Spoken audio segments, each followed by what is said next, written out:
Your host for the Prophecy Club, Stan Johnson.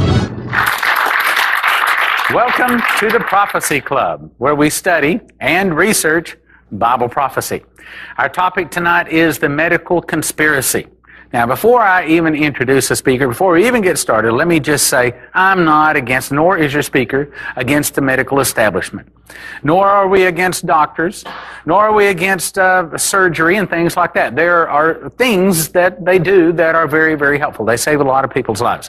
That's not what we're talking about. What we're talking about is evil, wherever it may be found.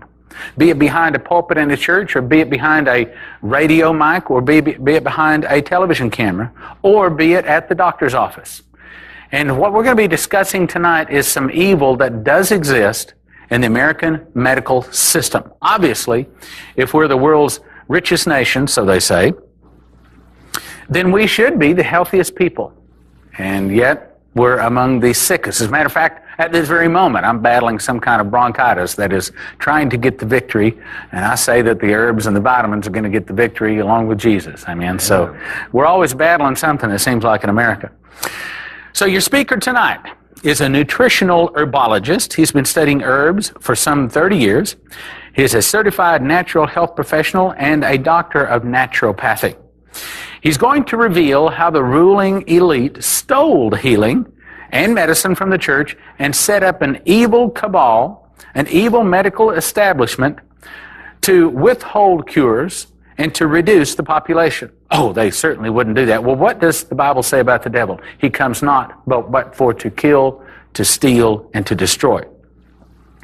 He's going to explain the iron triangle, how the Federal Drug Administration, the drug companies, and the medical schools collude together to control your health. And he's also going to teach you how herbs can be a superfood to strengthen your immune system to make up for what is lacking in your diet. Will you help me welcome Bill Schneobelen? Welcome, Bill. Thanks. Well, it's once again great to be here. Praise God. This is a little bit different kind of subject matter than what I usually talk about, and in a way, I'm delighted that the Lord released me to be able to talk about some of this, because it's actually a very personal subject for me, and I think if you think about it, it is for all of us, because our health is personal. I mean, if we're sick, basically it takes some of the joy out of our life. It makes us less effective as witnesses, as soldiers, if you will, in the struggle that we're all in, because we understand we are talking about spiritual warfare. And so what the devil wants to do, as Stan says, is keep us sick, is keep us under the weather. And in my personal situation, as many of you may know, I spent many years as a witch before I was saved. And a lot of people, they think witch, they think herbs, that witches do herbs. And there's a lot of truth in that, certainly. Now, after I got saved, some Christians were telling me, well, herbs are evil and vitamins are evil, and they're part of witchcraft and you shouldn't take them anymore. And I actually had this one Pentecostal preacher pray for me to be set free from the spirit of pharmacopoeia, which is, it's the Greek word for, I don't know if it's where we get our word pharmacy. But if you look in the Old Testament, where in Exodus it says, thou shalt not suffer a witch to live. Well, in the Septuagint, which is the Greek supposed Old Testament, the word is pharmacopoeia there, or pharmakeia, which means one who deals in poisons. That's what the word actually means. So anyhow, you can tell that to your pharmacist next time you see him. So I got rid of all of this stuff that I was doing, because I was actually in reasonably good health. I was kind of a health nut, and I went to the health food store and was taking vitamins and niacin and herbs and stuff. And so and then when I got especially into full-time ministry, because ministry is taxing. It's very demanding physically. And I started getting sick a lot. I mean, I was getting the flu, and I was getting a cold a couple times a year, and I was just generally feeling kind of draggy. And then in 1993, I got kidney stones, which was no fun. And so I started kind of rethinking this stuff, and I began to realize that herbs, I mean, it says in the Bible, in Genesis, that God gave us herbs to be meat. You know, that it's part of what God gave us. I mean, obviously, if the Lord made it, it says that He made everything good. So right off the bat, I thought there's something wrong with this idea that all these things are wrong or are satanic. So we did a lot of study, my wife and I. We spent literally years researching these issues, and came to understand that actually there's a healthy biblical way to live according to the Bible that involves eating what God gives us and not eating man-made garbage. The other thing that happened was a crisis in my life was that my father went through the grindings of the medical system. I mean, he lived his whole life in relatively good health, especially for someone who smoked, and really lived to a fairly vigorous early 80s. And then all of a sudden he started getting heart pains. And so what did they say? Oh, you've got to have an angioplasty. And of course that's the thing where they stick a balloon down into whatever artery or vein is being, blocked, and they blow up the balloon, and what that's supposed to do is kind of gush or smash the whatever's blocking the vein into the wall of the artery and open it up. It's slightly like a roto-rooter, but not really. And and like almost everybody who has an angioplasty, within a year he had to have coronary bypass surgery. He had to have a quadruple bypass. And that's a very arduous procedure. It's not one I would really recommend anybody go through, because they saw open your chest. They basically take a vein out of your leg and try to put it in your heart. And within 9 months he was dead. After that he got cancer. And the last maybe week to 10 days of his life, he was in just horrible pain. And there wasn't a lot they could do, because, see, the FDA forbids doctors from giving a certain amount of cocaine, morphine, to patients because they might get addicted, even if they're terminal. I mean, if you're going to be dead in a week, who cares if you get addicted to morphine if it's taking away your pain and allowing you to die with dignity? So I was really upset. When I saw, and it wasn't that the doctors and the nurses weren't doing their best, but they were limited by the strictures that were placed upon them by their profession, by the government, and so on. And, I told my wife, I says, I'm going to write a book and call it Medicine's Temple of Doom. And she says, no, wait a little bit on that. Don't write a book when you're angry.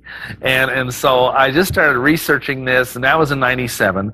And really this talk, in a way, is about a lot of that, because since I started getting back on herbs, and things like that, and living in a natural way that I believe is clearly outlined in the Bible, I have not been sick really since about 1995. I haven't had a cold, I haven't had a flu. I'm really in very good health, generally speaking. I did have a return of the kidney stones, but you see, they say once you get those once, you're going to keep getting them. So since that time I've learned, and it's funny, I've learned how to deal with them the second time around.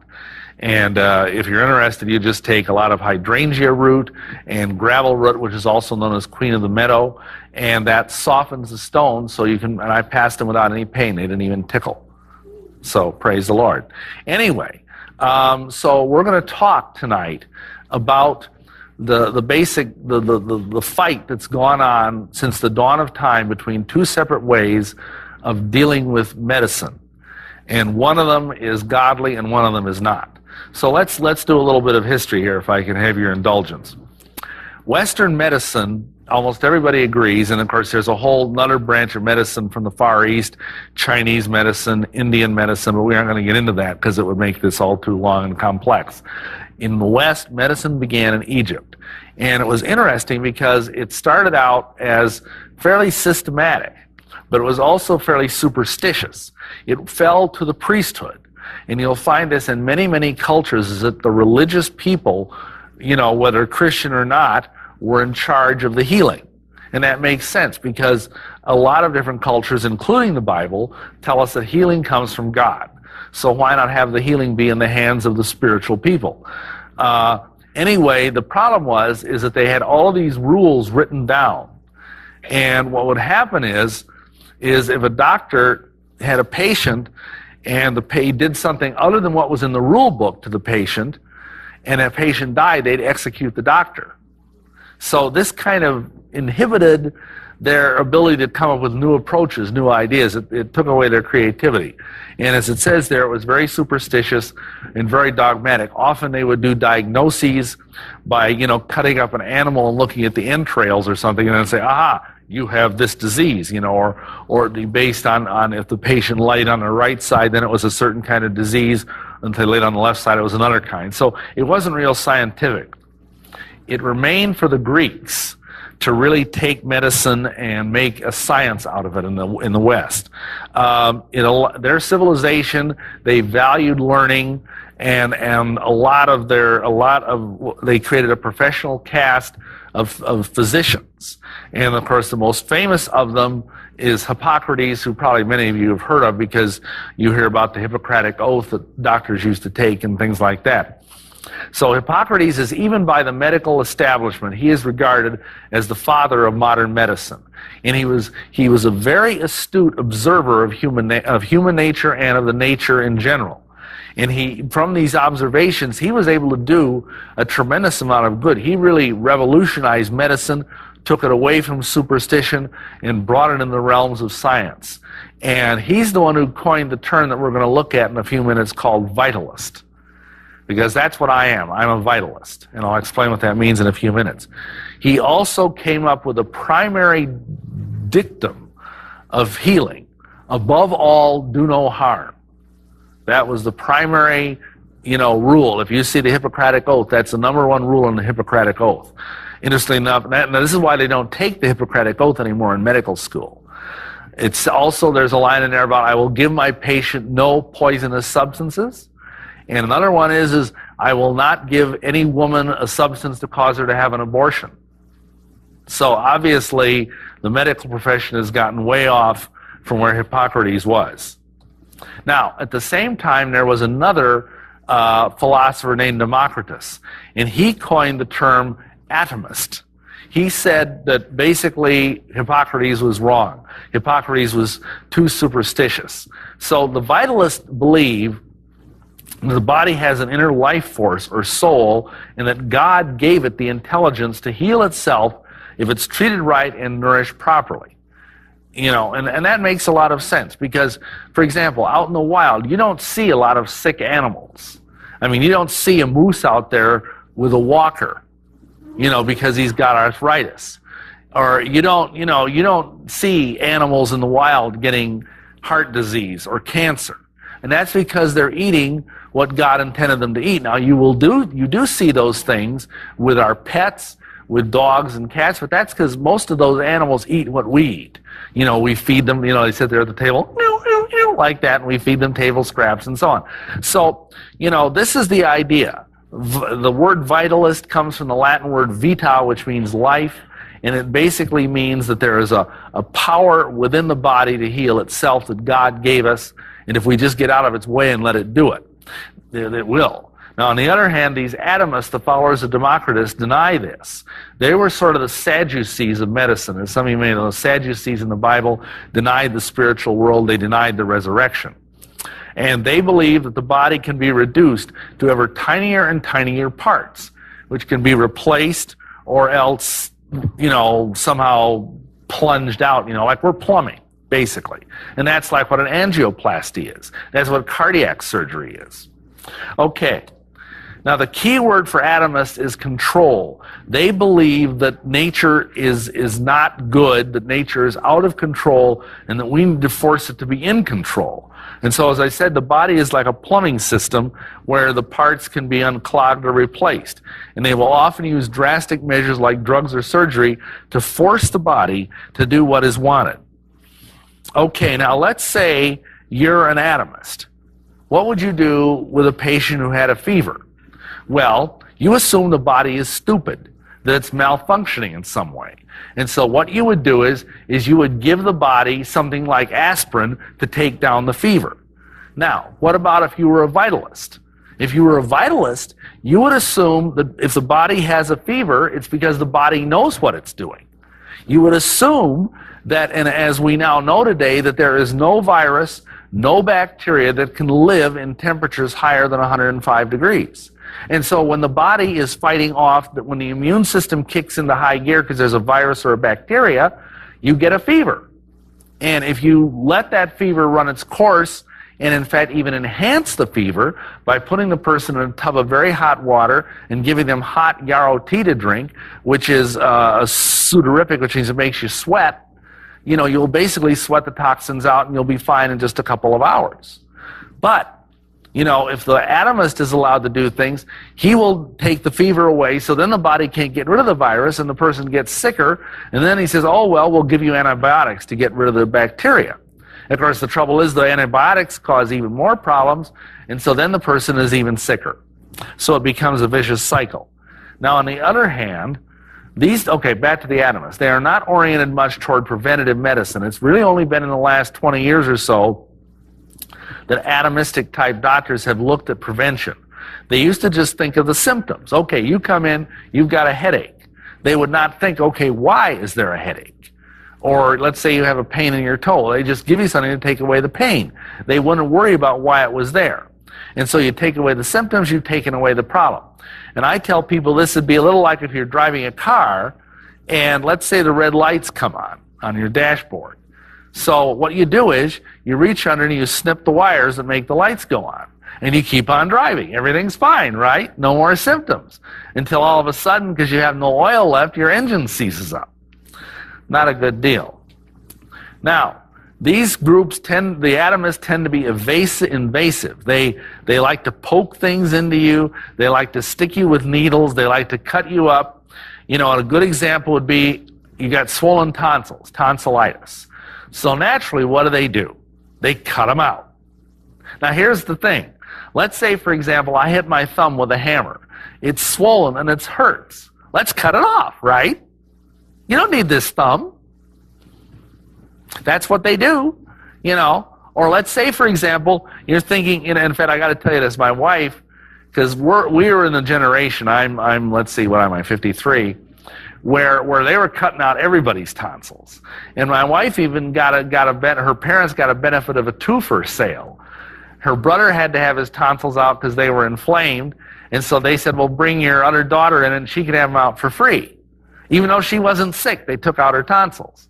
Now we know that tonsils are an important part of the immune system. But the doctors at least didn't know that then.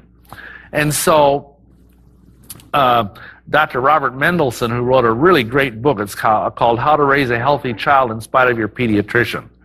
And he said the only mistake God ever made was putting the tonsils too close to the surgeon's knife. Because you could just reach down there, down the throat, anesthetize the person and snip. $5,000, just like that. And the funny thing is that they took my wife's tonsils out because they said, well, they might get swollen someday. And that's like saying, well, I'm going to cut off my thumb because someday I might hit it with a hammer. I'll never hit that thumb with a hammer if I take it off, right? So, and of course they do things like they give you aspirin if you have headache pain, and then they do various forms of cardiac surgery, right up including the rather drastic thing of taking your heart out and putting some other poor sucker's heart in. I always thought that was kind of unfair because it costs like $50,000. They get the heart for free. You're a heart donor. You don't, like your family doesn't get 20 grand because you give them a heart. That would be unethical. And so they take the heart and put it into you, and then they charge 50 grand or something. So anyhow, now there is a good, and I don't want to sound like like Stan said, I love doctors. I think doctors are some of the most wonderful people because they've gone to a great deal of expense and effort to learn their craft. It's not their fault that the people that are teaching them aren't telling them the whole story. They're trying to heal people, and they're getting very frustrated. But there is a place where atomism works real well, and that's in the emergency room. Like if you break a leg, you don't want to just, take some white willow bark to take away the pain when, you got this hunk of bone sticking out of your leg and you're walking around like this. No, you want to have someone go in and set the bone. Or if you're in a car accident, or some other thing where you're really banged up bad and you're in massive pain, hey, give me some morphine, especially since the FDA says we can't have an herbal extract from the opium poppy, which is a natural herbal pain reliever, which is what they make morphine out of. So, I say there is a very good place, and these people are, if you watch an emergency room team work, they're awesome, and I highly respect them. But the funny thing is that's about the only place where this stuff is good. Now, how about vitalism? Well, here the key word is helper or teacher. God is viewed as the healer. Hippocrates said that. He says, I have never healed a single patient. God is the healer. And, he was a pagan, for heaven's sakes. He was a Greek. He lived 400 years before Jesus. And, yet he understood that. He was just there to facilitate the process of healing. Vitalists believe in allowing the body to do what it's supposed to do. They're less symptom-oriented, they're more prevention-oriented. In other words, they believe in teaching someone, note the teacher thing, in how to live a healthy life, to do away with not only the symptoms, but the cause. Okay, the main purpose of vitalism, as I said before with Hippocrates, above all, do no harm. Don't hurt the patient.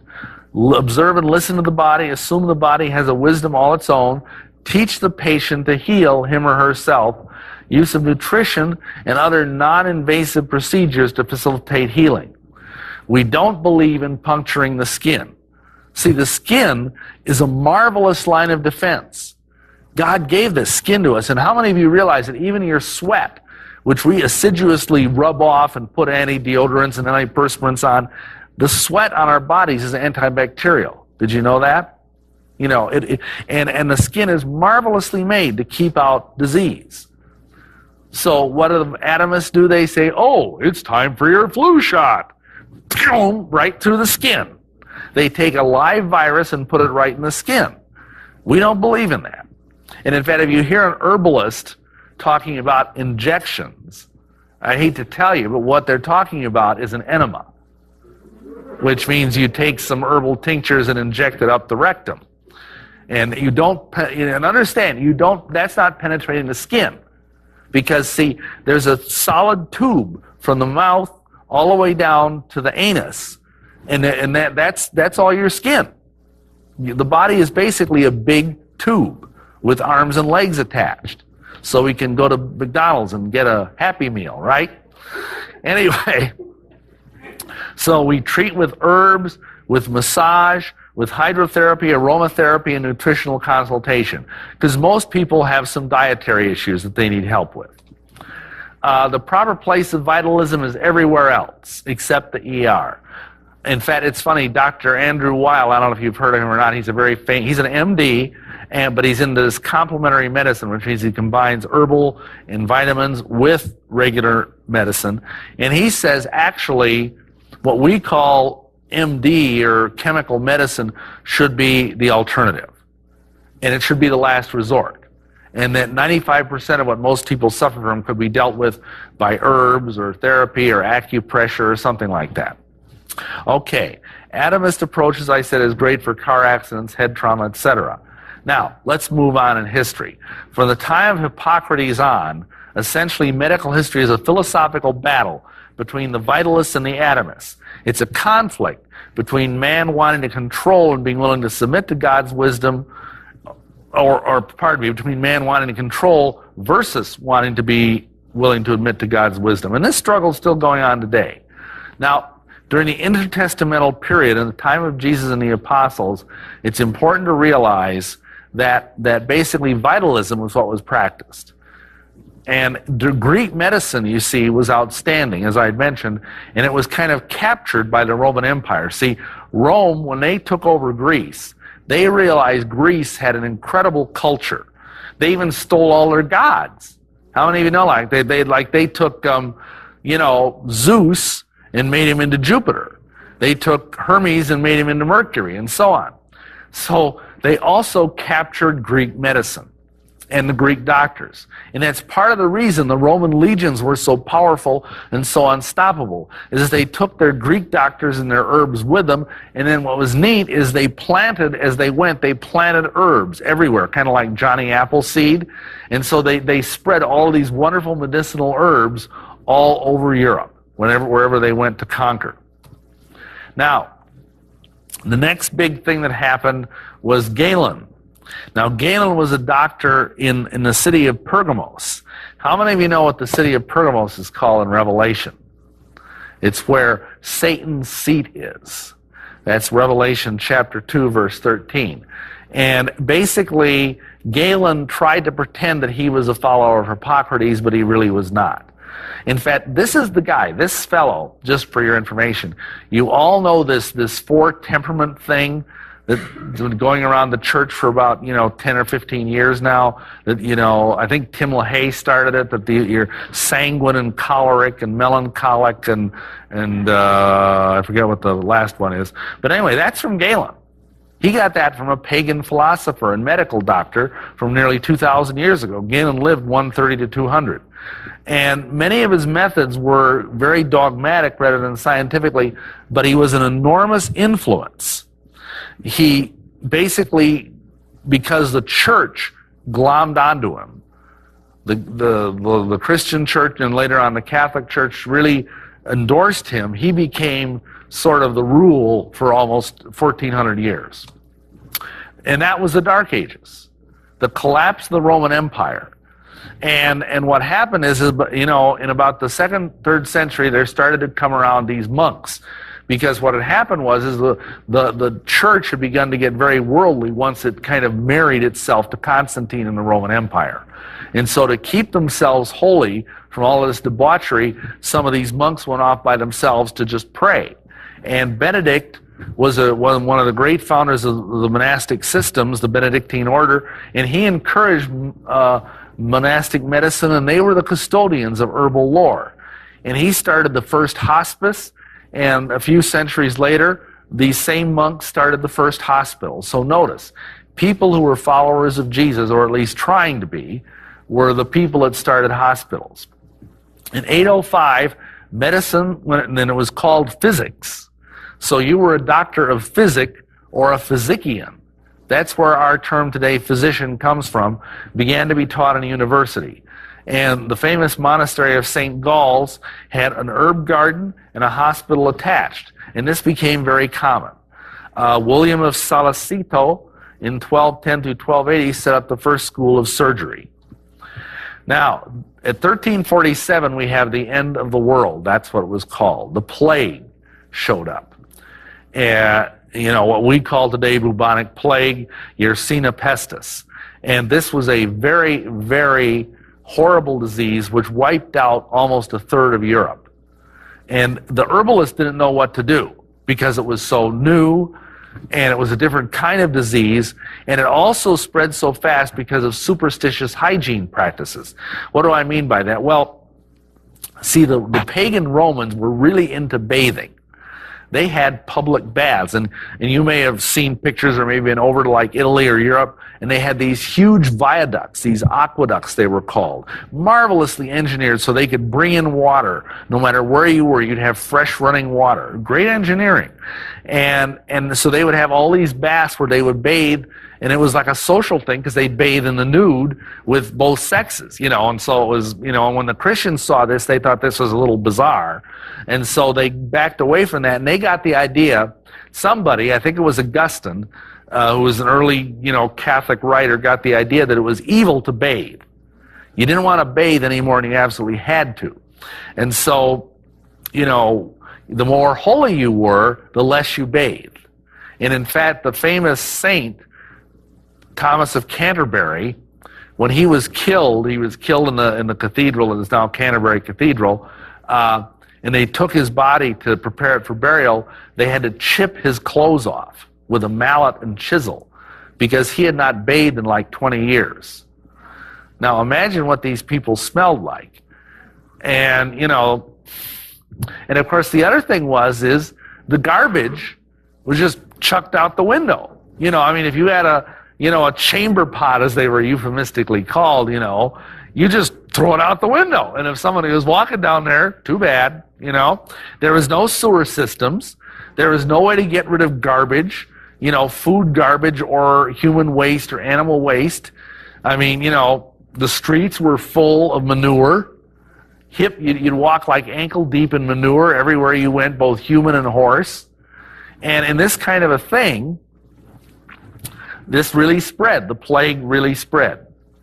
Now, along came a gentleman who did much good, but also much damage. This is the founder of modern medicine. His name is Paracelsus. His real name, you ready for this, is Theophrastus Bombastus von Hohenheim. For reasons that are obvious, he changed his name to Paracelsus. And he was an occultist. He was an alchemist. He was brilliant. He was a genius. But he's the guy who popularized the idea of using poison to treat medicine, to treat diseases. And that was the beginning of modern pharmaceuticals. He used a lot of mercury. In fact, the story is told. In fact, Stan was asking me about this today in interviews. How did this kind of new medicine with mercury get so popular? Well, what happened is the Pope. I need to back up a step. A new disease, again, came over from the New World that no one had ever seen before. We today call it syphilis. And it was ravaging Europe because, again, bad sanitation. They had no idea what was going on. The Pope got syphilis. Gee, I wonder how that happened. He probably got it from toilet seat. But anyway, so he called in his herbal healers. They couldn't deal with it because it was new. They had to go back and kind of rethink things. So what happened? He heard about Paracelsus, as this guy was famous.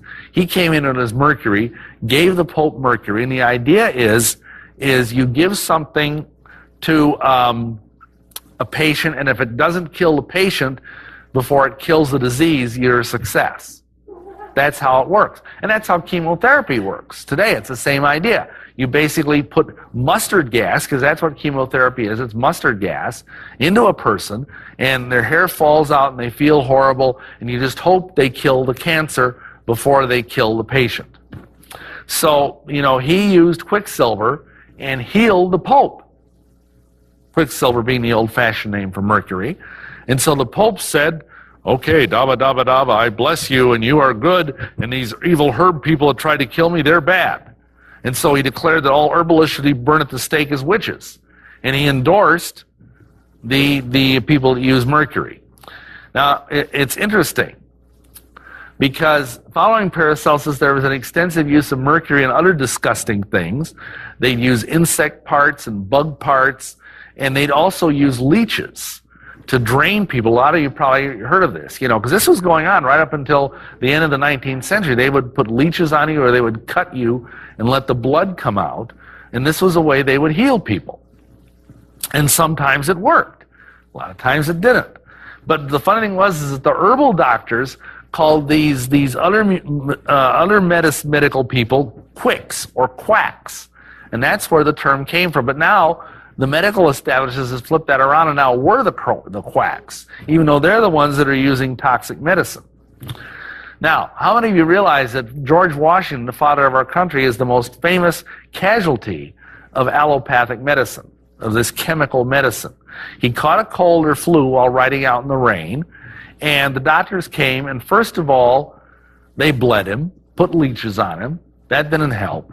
He felt worse. So then they bled him without the leeches. They just cut him and let him bleed into a bucket. And then that didn't work, so he was given mercury plasters. And he felt even worse, and so finally they gave him mercury in internal doses. Of course, I hope all of you know mercury is poisonous. And it killed him. He was basically doctored to death. And he wasn't the last. Now, I've used the word allopathy, and I deliberately didn't really define it because it doesn't make sense to define it until there's an opposite to define it with. There was another form of healing that came along around the beginning of the 19th century called homeopathy. Now, homo is like a word that means like. For example, homosexuals are attracted to the same sex. and homogenized milk is all whipped up so it's all the same. Well, homeopathy is the idea of like cures like. So, for example, if you have a fever, you would be given a tincture that contained a eeny-weeny minute part of an herb that causes fever. Now, isn't that interesting? Now, a lot of people don't realize this, but there are many, many thousands of homeopaths today. In fact, it's the dominant form of medicine in England. Additionally, there is one homeopathic remedy that's still part of modern medical practice, even with the AMA. It's nitroglycerin. You know, those of you, if any of you know someone who has a heart condition, angina, or chronic heart failure, they're often given these little tiny white pills that are made out of nitroglycerin. Now you think, nitroglycerin, doesn't it blow up, you know? And what they're told is if you get angina, if you get chest pain, put one or two of these little pills under your tongue. And that's exactly how homeopathic remedies are taken. There's minute amounts of nitro in those pills, and it does work. Interesting. I'm personally not a homeopath. I know how it works, but I don't really get into it that much. And Hahnemann is the guy who started calling these other doctors allopaths, because allo means different. So they do the opposite thing. If you have a fever, as I've said before, they give you something to take down the fever. Now, by 1825 in this country, allopaths, in other words, the chemical medical type doctors, were the dominant form of doctors. But the homeopaths and the herbalists were gaining fast. This is because their treatments were not expensive, nor were they so repugnant. I mean, would you want leeches put on your body? You know, would you want mercury plasters put on your head? No, no. They also worked. Golly gee willikers. Even the press was opposed to these MDs. This is what some of the newspapers said about this controversy. Quote, "To many people, the interests of the medical profession as a whole were opposed to the best interests of society." Another article condemned the, quote, "rigidly anti-innovative attitude which the old school doctors have so consistently maintained for centuries." Now, in the middle of this, along came a fellow named Samuel Thompson. And he's a very famous and very popular, very iconoclastic individual who was a herbal healer. And he basically, his philosophy was very simple. If someone came to him and they were sick, the term he used is he would puke them. He would make them throw up. He would give them lobelia, which is an herb that's a wonderful herb. But if you give someone a lot of it, it's an emetic. It makes them throw up. And the interesting thing about lobelia is if you give just a tiny dose to someone who's nauseous, it'll make them stop throwing up because it's a nervine herb. But he would make them throw up all the bad stuff, and then he would warm them up with cayenne pepper. And 9 times out of 10, it would work. It would work really good, because that's usually what's going on with your body. Your body is trying to get rid of toxins, either through diarrhea or dysentery or nausea or the sweats or whatever, and this just aided the process. And then the cayenne would strengthen the person and give the person energy. The common people loved him, but the doctors fought him. And one time he made the mistake of going to New York City, and while he was practicing there, he was accused of murdering a patient. And it was false, because the patient showed up at his trial to testify on his behalf. He wasn't even dead, you know, but he still got thrown in prison. So he actually became, and it's funny to say this, he became the first multi-level marketer. He figured out that if he practiced medicine, he could get in trouble, because he wasn't a doctor. So instead, he made patent medicines and sold them to people who sold them to people who sold them to people, you know, just like Amway or Shackley or whatever. And he made a lot of money doing this, and he really started getting the doctors on the run. Now, there was also another movement. It was called the eclectic movement. And this was started by an herbalist named Worcester Beach. And this guy worked and qualified to be a real medical doctor. So he was trying to combine the best of both worlds. And he did a lot of scientific research and study in the field of herbalism. Because of the enormous success of these people, the medical doctors started to be threatened financially. Like the herbalists were so effective that by the middle of the 19th century, a typical herbalist or homeopath was making $4,000 a year, which doesn't sound like much, but back then it was a lot of money. The typical medical doctor was only making $1,000 a year. And that was because no one was going to them. You had to be desperate to want to have somebody put mercury or leeches on you. Now, it's interesting. The oldest professional medical society in America is the American Institute of Homeopathy. And not to be outdone, in retaliation, the AMA was founded in 1847. This is where the conspiracy really gets going. This is the politicization of medicine. John D. Rockefeller got involved in the struggle. See, and all of you know he's part of one of those names, you know, that you always see in conjunction with the Illuminati and the elite and what have you. And he was trying to sell crude oil in bottles as a patent medicine. And it wasn't going very well. And he got the idea, well, what if we created a whole chemical medicine industry to rival what was going on with the herbalists? And so Rockefeller and Carnegie poured millions into the AMA to bolster chemical medicine. They took out advertising. They owned their own newspapers, some of these rich guys, and so they attacked the herbalists, they attacked the eclectics and homeopaths. There were some other blows that happened about this time to U.S. health. One of the worst was the use of the steel roller mill to refine whole wheat grains and sugar cane, thus creating white flour and white sugar, two of the most toxic substances anybody ever has consumed in the history of mankind. Also in early 20th century, manufacturers learned how to hydrogenate oils. And of course, that has caused lots of problems. 1930s, they used more toxic solvents to get even more oil out of plants. Now, this is kind of strange. Because of what was being done with the steel roller mill, doctors even started noticing an extraordinary thing. The people that were eating these bread products were suffering from malnutrition. They weren't getting any vitamins because these breads were nutritionally inert. In fact, you can put some white flour on a shelf and those bugs won't eat it because they know better. So the grocers love it. It'll stay there forever. That stuff will outlast the pyramids, you know, because nothing will eat it except us, you know. And so they said, well, let's add B vitamins to an iron to the bread.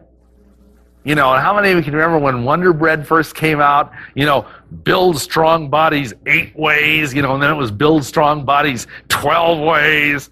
And it's a joke, you know. I heard a doctor say this. He said, imagine if you were walking down an alley and some guy mugged you. He took all your money, he took all your clothes, and then gave you back your socks. That's what they did to Wonder Bread. You know, you're walking around naked, but you got your socks. That's about what it is. This stuff is totally useless as food. You could get more nutrition eating the wrapper. Okay, so they passed this Enrichment Act. And then finally, in 1950s, and this is within almost all of our lifetimes, food processing reduced the ratio between potassium and sodium in most foods. Okay, now we have the coming of the drug lords.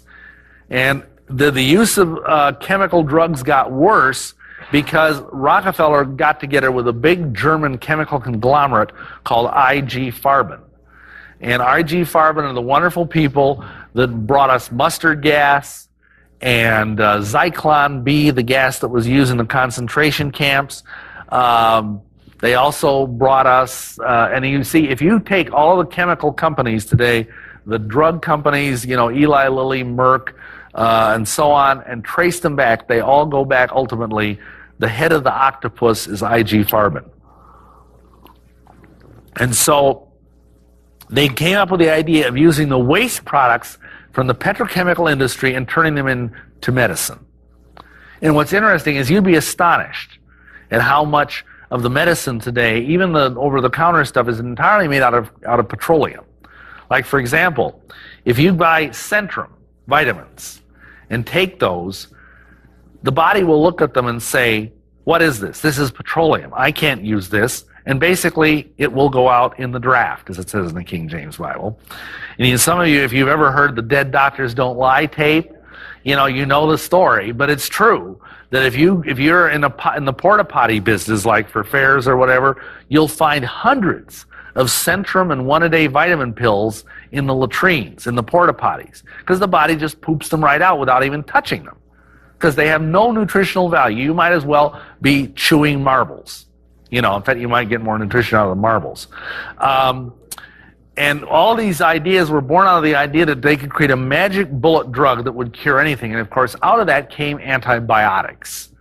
The wonder drug, penicillin, that would cure everything. And of course, now we know what happened. We started using it. We started overusing it, and now we're in a big mess because we've started getting these superbugs that are resistant to penicillin, to oxacillin, to tetracycline, and you got flesh-eating bacteria and all kinds of ungodly stuff. You see, it's not nice to fool with Mother Nature. Okay, now these drugs are toxic. By definition, the FDA says a drug has to have side effects or it can't be a drug. So even the most benign drug you can think of, aspirin, for example. We all know aspirin can cause stomach problems. It can cause bleeding ulcers if you take too much of it. It can cause your blood to get too thin. Now, this is interesting. The definition of pharmaceutical medicine is giving patients sublethal doses of toxic medicine, of toxic chemicals. So in other words, you're giving them just under what would kill them. And that's medicine. So much for the Hippocratic Oath. If you go to the PDR, which is this huge book, the Physician's Desk Reference, it's like the Bible that doctors use. 150 pages talk about the good things drugs do. 2,850 pages talk about the bad things drugs do. So you can see it's not a real good trade-off. Now, why do we do it then? Well, because there's a huge amount of money involved. Huge amount of money. In the U.S. alone, the drug companies have revenues of over $100 billion. And internationally, it amounts to 3 times that amount. And with that kind of money, these companies can exert enormous influence. You've heard the golden rule, them that has the gold makes the rules. So the drug lobby, that's not the one Jesus had in mind, by the way. The drug lobby has incredible power in Washington, D.C., and the pharmaceutical giants additionally endow medical schools with millions, thus exerting control over what doctors learn. Well, also what doctors earn. Huge advertising budgets also. They will see, and I'm sure if any of you watch TV or read magazines, it's like every other ad is a drug ad.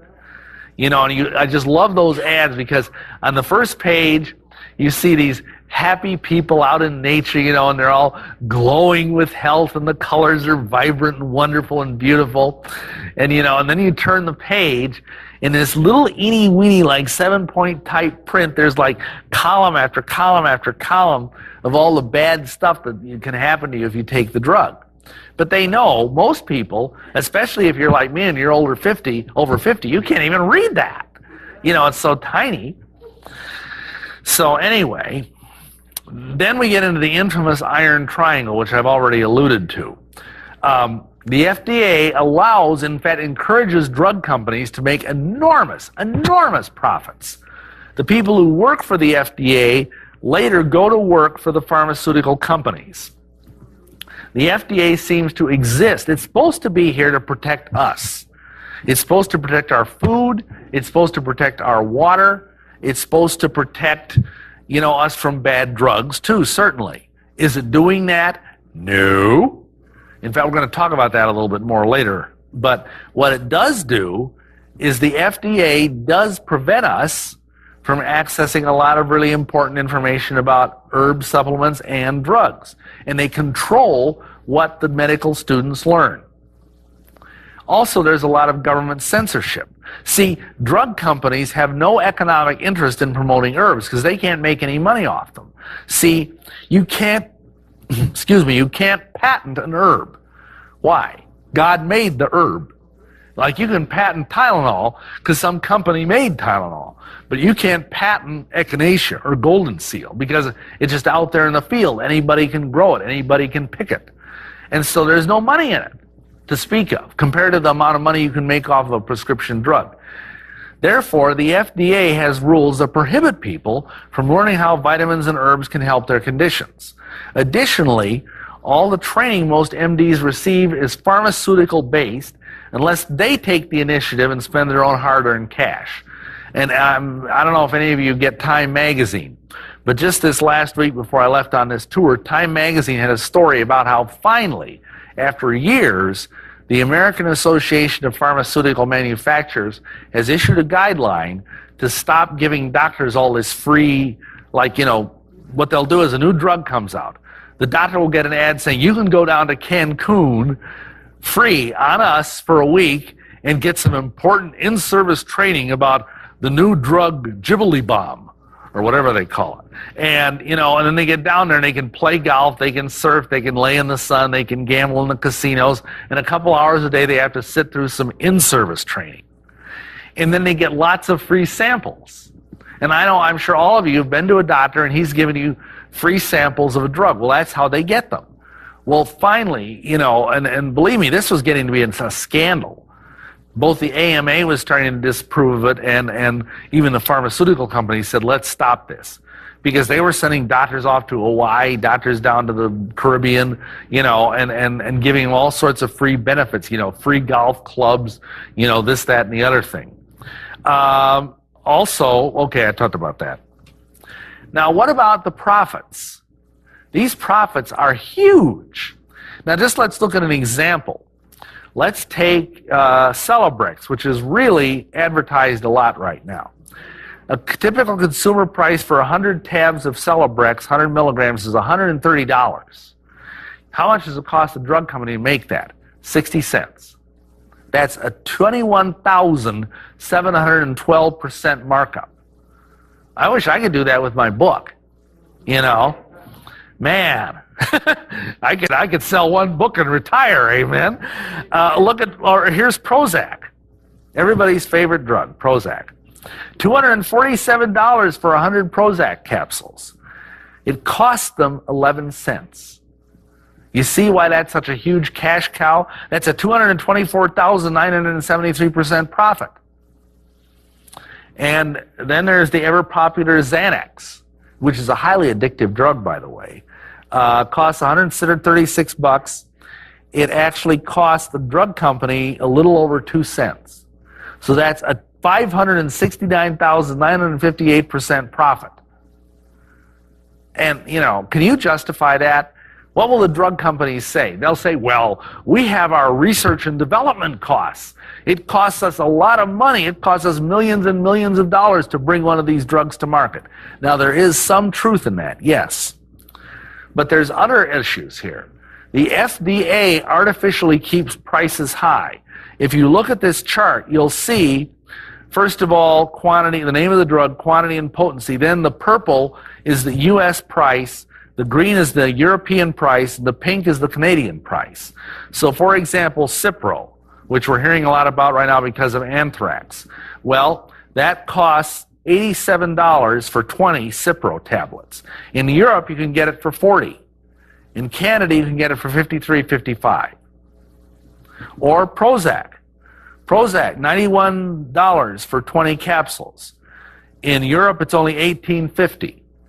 And in Canada, it's $20.91. You could just drive, you know, 800 miles north or whatever it is, and, you know, but that's illegal.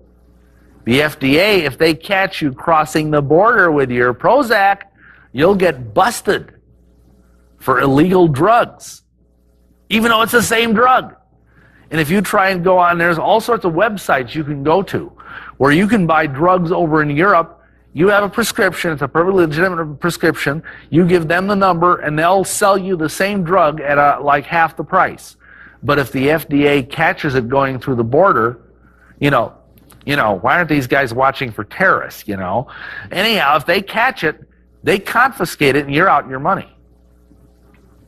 And plus, the FDA has put pressure on these other countries to shut down these operations. Just like, you know, we put the squeeze on Colombia to shut down the cocaine thing. And they refuse to let foreign drugs in the United States. And here's the hypocrisy.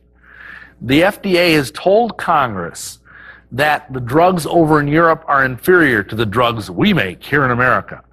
What they don't tell you is the raw materials that the U.S. drug companies use to make the drugs here come from Europe. So it's a bunch of hypocrisy. Drug companies patent drugs and then charge very high prices. But the problem is that now they say, oh, it's research and development costs. What they don't tell you is that most of the research and development is done at our expense at the National Institute of Health. Think about that. You know, here's a taxpayer-funded, awesome laboratory. I mean, this is like the state-of-the-art world laboratory for doing biochemical research in medicine. And our tax dollars are paying for it. Then when they come close to discovering some wonderful drug, the drug company snaps it up and patents it. And then turns around and we pay for it twice if we buy the drug. Additionally, not many new drugs that come on the market are really new. They're just tiny variations on old drugs. Why do they do that? Well, like, for example, let's take Prozac. You saw the kind of money Prozac is making. Well, the patent on Prozac is running out. There's not much they can do about that except, you know, try and bribe the generic companies, which they sometimes do, to not make generics. So what they do is they make Prozac Jr., or they make Son of Prozac, or they make Luvox, or they make Buspar, or whatever. You know, and these are just drugs that are just eeny-weeny tweaks in the original formula, so it doesn't take that much R&D to bring those things to market. Now, the Bible tells us we should count the cost and things. Many drugs are quite effective, and like I've said, I mean, like when I had kidney stones and they were kicking up and I had kidney pain in my back, I went to the hospital. I says, hey, give me drugs, man. You know, that was okay. But they do carry a price beyond the dollars. Because they are toxic, many drugs attack the very body systems they're supposed to help. And I'm going to give you an example. I wish I had time for more than one. Cardiac disease is the #1 killer in America. These are the common drugs that are given to people for cardiac disease. ACE inhibitors are prescribed. They cause zinc deficiency. Zinc is absolutely essential for muscle function and also for what are called sphincters or valves to work properly. Gee, does your heart have some valves in it? Yeah, it does. Beta blockers deplete coenzyme Q10 and melatonin. Now, some of you might not know what CoQ10 is, but it's a coenzyme, which actually means it's a vitamin, but not really. And it's very helpful to the heart because what it does is it energizes the mitochondria of your cell, which is the energy factory within each and every cell of your body, to give the muscles energy to work. Now, of course, the heart is the one muscle that, you know, beats all the time. It never rests. You can be fast asleep and your heart's still lub-dubbing away, you know, lub-dub, lub-dub. So it needs CoQ10 desperately. In fact, if any of you in here don't know this, if you have heart problems, you should be taking CoQ10, at least 100 milligrams a day. It's a little expensive, but believe me, it's worth its weight in gold. Calcium channel blockers deplete potassium. And remember what I said before about the fact that since the changes in diet in the turn of the century, Americans are getting far too much sodium and their potassium-sodium balance is out of whack? Well, if you deplete potassium, it makes the energy pump that's in every cell of your body work that much less efficiently. And that means your heart is going to work less efficiency.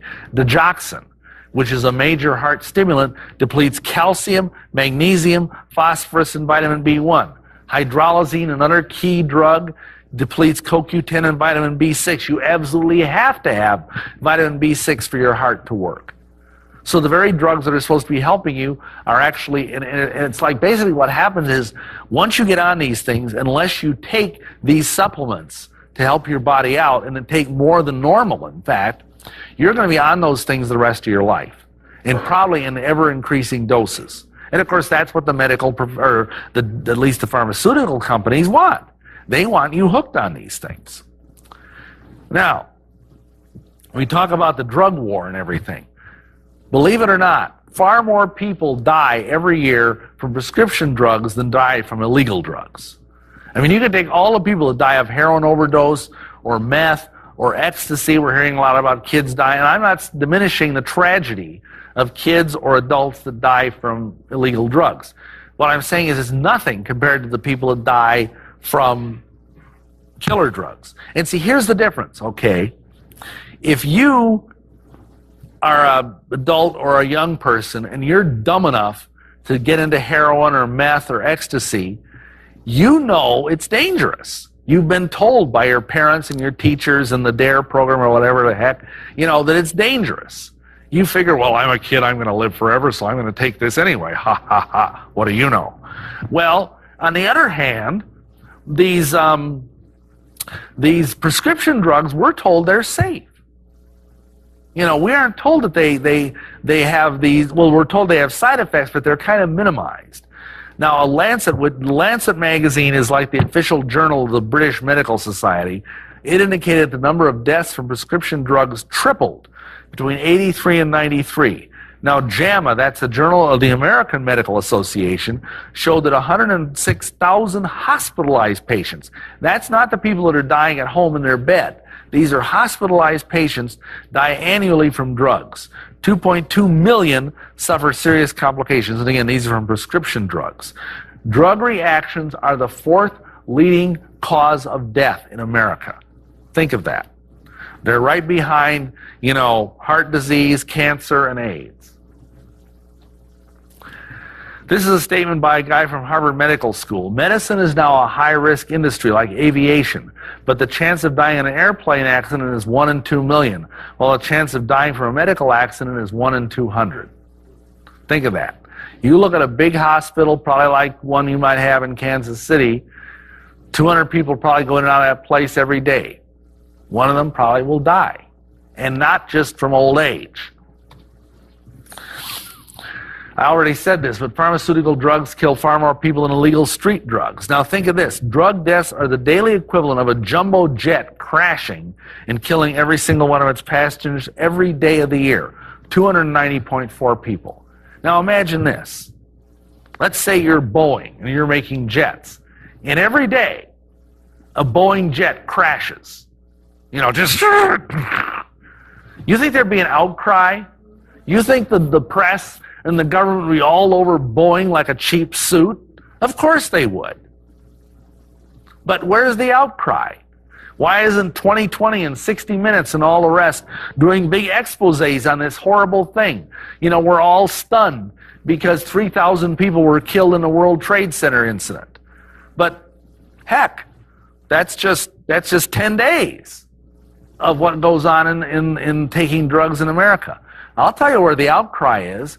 These news agencies, ABC, CBS, NBC, and so on, are getting millions and millions of dollars from the drug industry, and they aren't going to say much. There's a problem of bias as well. The FDA is very, very slow to react to drug problems. And we're going to talk about that more in a couple of minutes. But it's really kind of a scandal. They won't do anything. I mean, it's like, half the country has to be dead before they'll take a drug off the market. Also, there's evidence of FDA preference for drug treatments over other methods that work better. And the other thing that really irritates me, and I kind of alluded to this, is media like television. Almost every night on the news in our area, at least, in eastern Iowa, we get these puff pieces about the wonderful hospitals and the wonderful drugs and this new drug came out and how it's going to help so many women with this or so many men with that or children or whatever, and how great this is. And then they downplay the drug deaths. You never hear about them. But man, oh man, if somebody gets sick from a vitamin or if somebody gets sick from an herb, it's practically, front page, 25-point headlines. So, that isn't balanced. That isn't balanced at all. Think of it this way. In the past decade, over 1 million people have died from taking properly prescribed pharmaceutical drugs, and very little is done about it. In the same time, less than 5 people have died from herbs, and yet comfrey is now a controlled substance. It's a very wonderful herb, but you can no longer buy it for internal consumption in any health food store legally. You can buy it if you buy it like in bulk, and it's only going to be used as a poultice or something, but you can no longer get it in a capsule. And that's, I think, a real serious crime against humanity. Forget the human tragedy for a moment. Look at the money. James Duke, who's an awesome herbalist, and he's also a USDA licensed medical botanist, points out that drug reactions cost the citizens of this country $136 billion a year, and the drug companies only make $100 billion. So we're actually losing money, aside from losing lives. But like a preacher friend of mine said, if it don't make sense, there's a buck in it. The FDA, the Food and Drug Administration, has taken away two of our precious rights, our right to know and our right to choose. What do I mean by that? Well, it takes away our right to choose what, like, you know, for example, there's a drug, a prescription drug called Hydrogene. Some of you may have heard of it. It's perfectly safe. It's excellent for the brain, especially when you start getting to be my age, you know, but even younger. It has been shown over and over again to really help cognitive ability. And yet, doctors are forbidden to prescribe it for anybody except someone with Parkinson's disease. They can't do it. And this has been around for decades. It's one of the safest drugs around. That's just one sample of that. And of course, our right to know. Well, we're going to talk about that in a moment. For example, the FDA frequently approves dangerous drugs. One good example, it's not a drug exactly, is aspartame or NutraSweet, which the FDA rushed through, and that stuff's a nerve toxin, for heaven's sake. I wouldn't feed that to my worst enemy. And yet it's in all these diet drinks, you know. Additionally, the FDA approves chemotherapy drugs that routinely kill. Also, there's a class of drugs that are called NSAIDs.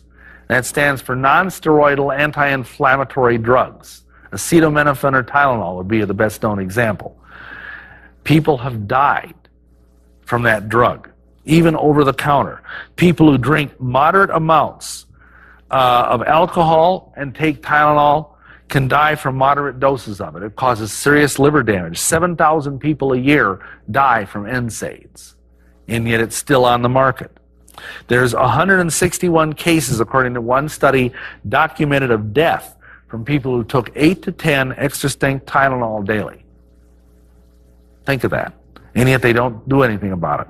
Xanax. FDA failed to order adequate testing. It never went beyond 8 weeks of clinical trials. It takes longer than that for someone to get addicted to it. Now they found out that Xanax is even more addictive than Valium. If you get off the drug, there's depression, there's seizures and suicide. The drug is harder to kick than heroin. 8,000 ER visits a year are attributed to Xanax due to the interaction between Xanax and other drugs.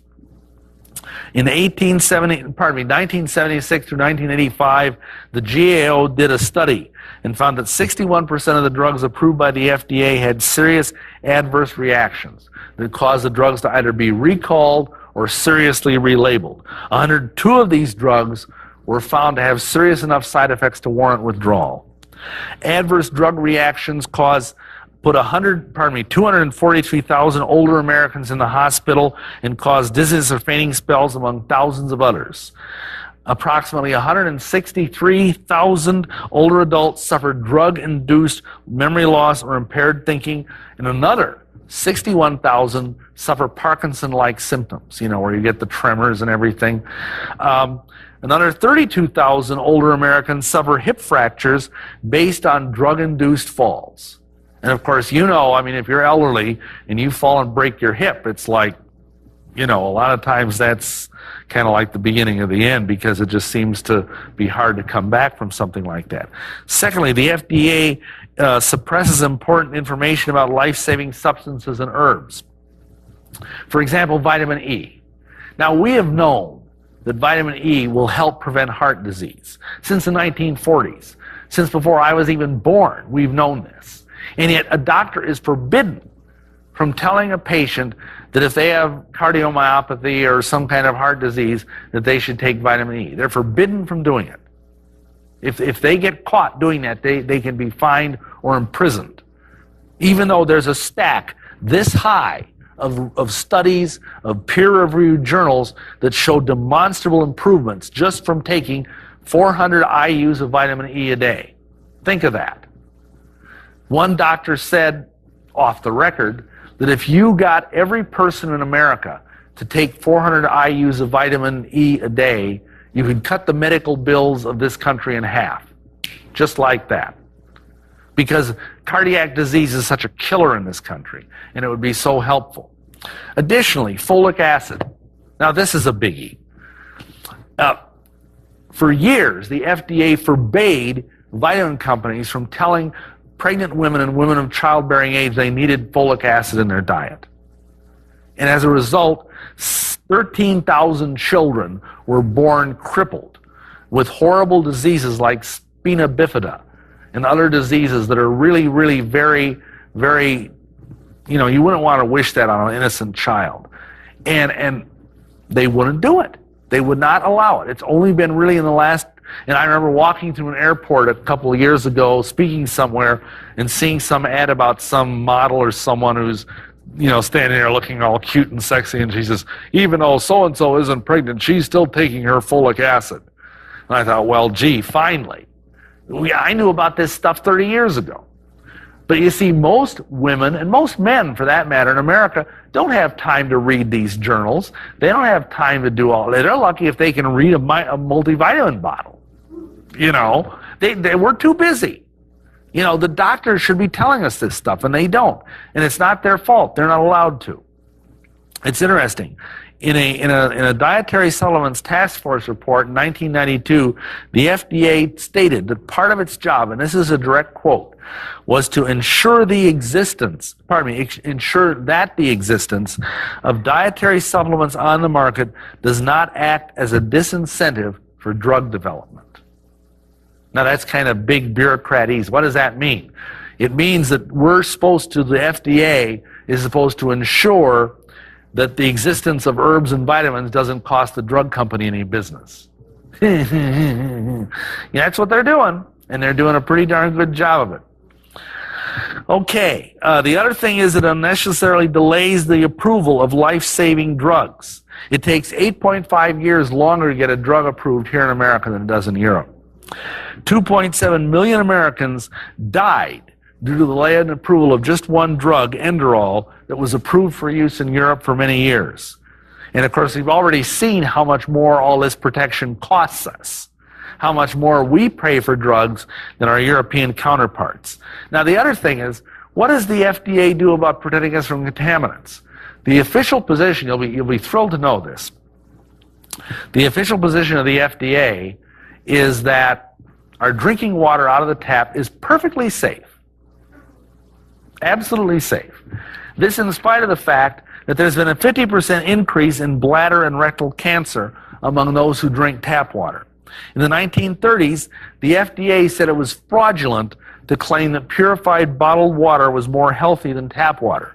It spent 22 years litigating against a company that made that claim and ultimately beat them off the market. Is the FDA protecting us to death? For example, the FDA routinely blocks life-saving devices. And I don't have time to go into all of them, but there's many of them that are kept off the market, like defibrillators, like things women can use at home to more readily detect breast cancer and stuff like that, and they keep them off the market for whatever dumb reason. And, also the FDA kills more people than it saves if you look at the numbers. Pesticides and herbicides in modern food production and agriculture are causing much higher rates in cancer. Realize that 60 to 65% of all produce has pesticides in it. Many foods have unsafe levels, especially if you're feeding them to a child. Private labs have tested the same produce the FDA tests, and they find 6 times more pesticides than the FDA does. The FDA isn't doing its job. Meat packing plants. Once every 10 years, an FDA inspector visits a meatpacking plant. You think that does any good? Heck no. I mean, that's why we're getting E. coli in our hamburger. The FDA checks only 1% of imported produce. For 12 years, the FDA failed to protect us against contaminated orange juice. So not only is it doing stuff it's not supposed to do, it's not doing the stuff it's supposed to do. And yet you'd think, what's going on here? Is there a conspiracy? Well, here's the interesting thing. Is there a revolving door between the FDA and the pharmaceutical industry? How many FDA bureaucrats used to work for drug companies or vice versa? In addition to the military-industrial complex that President Eisenhower warned us of, is there a medical-industrial complex? Is this why the U.S. is among the sickest nations on earth? Listen to this. A recent USA Today article, this is from 9/25/2000, reported that more than half the experts hired by the government to determine the safety and effectiveness of medicine have financial relationships with drug companies. The USA Today found that 54% of the time they have a direct financial interest in the drug or topic they're supposed to evaluate.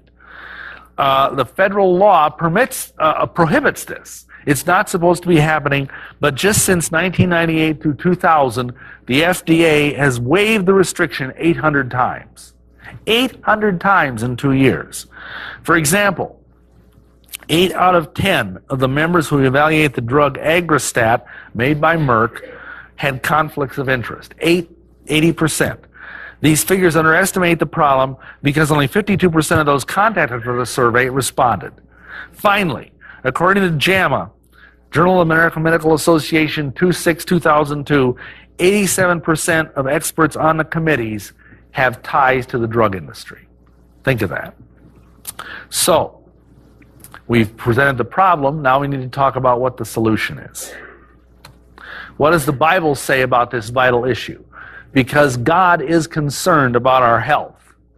And I'm sure many of you know this passage, but if you go to the 3rd epistle of John, 2nd verse, he says, "Beloved, I wish above all things that thou mayest prosper and be in health, even as thy soul prospereth."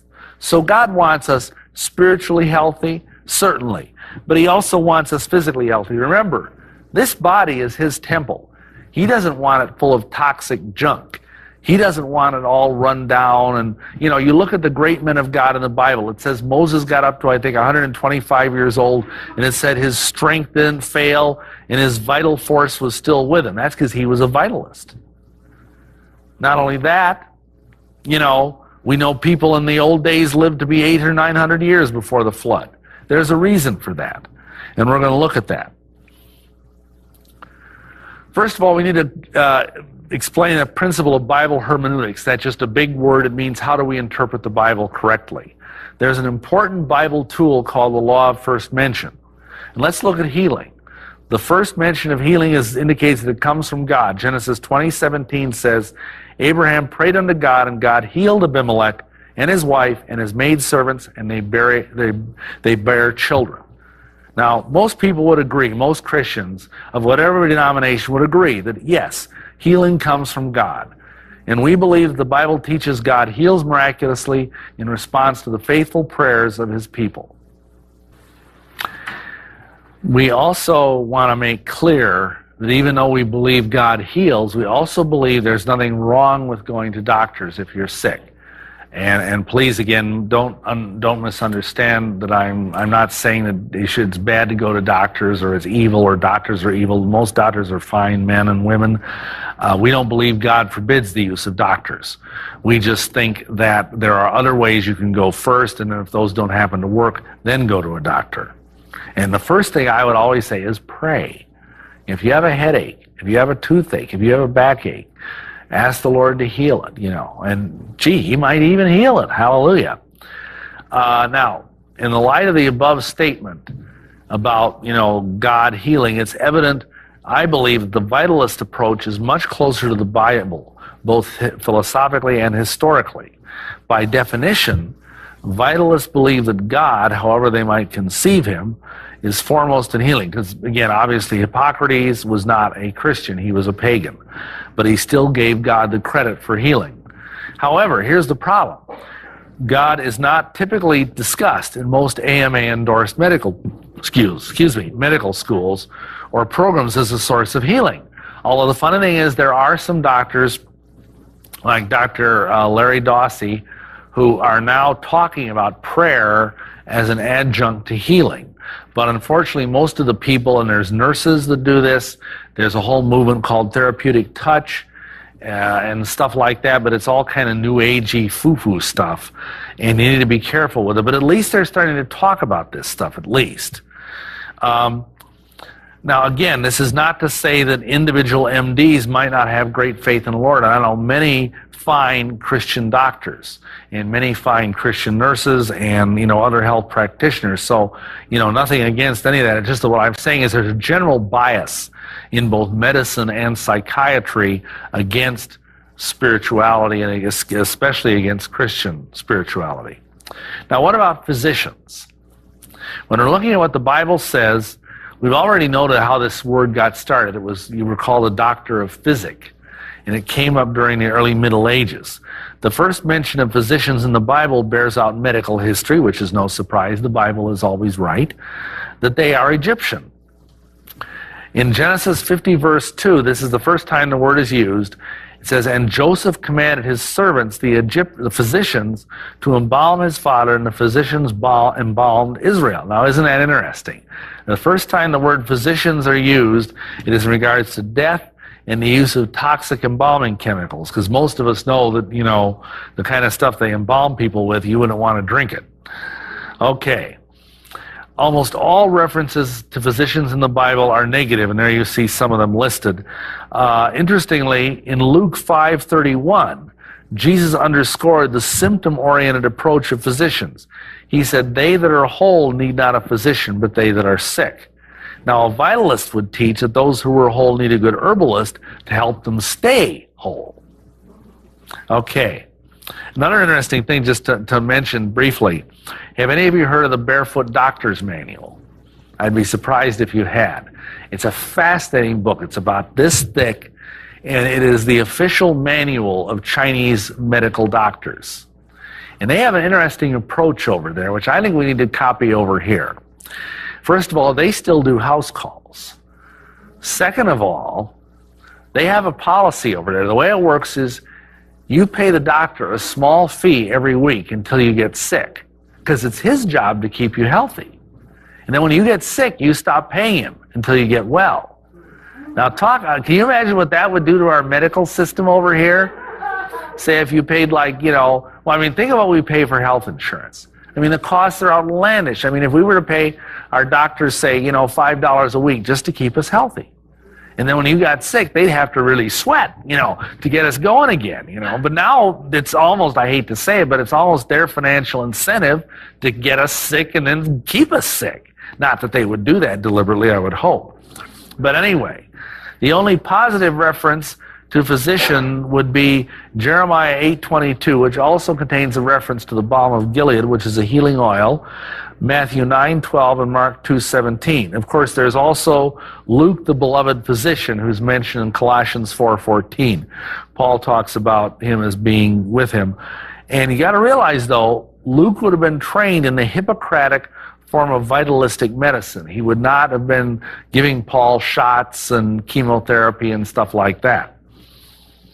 Okay, now, we need to understand where all this comes in terms of what the devil's trying to do. Because, as Stan said at the beginning, the devil is here to steal, kill, and destroy. And part of the way the Illuminati does things is they set up what they call the Hegelian dialectic. Now, that sounds like a big word, but it's based on a concept from the philosopher Hegel. And Hegel is like an idol to the Illuminati people. They just love him. And he saw government, the modern state, as God walking on the earth.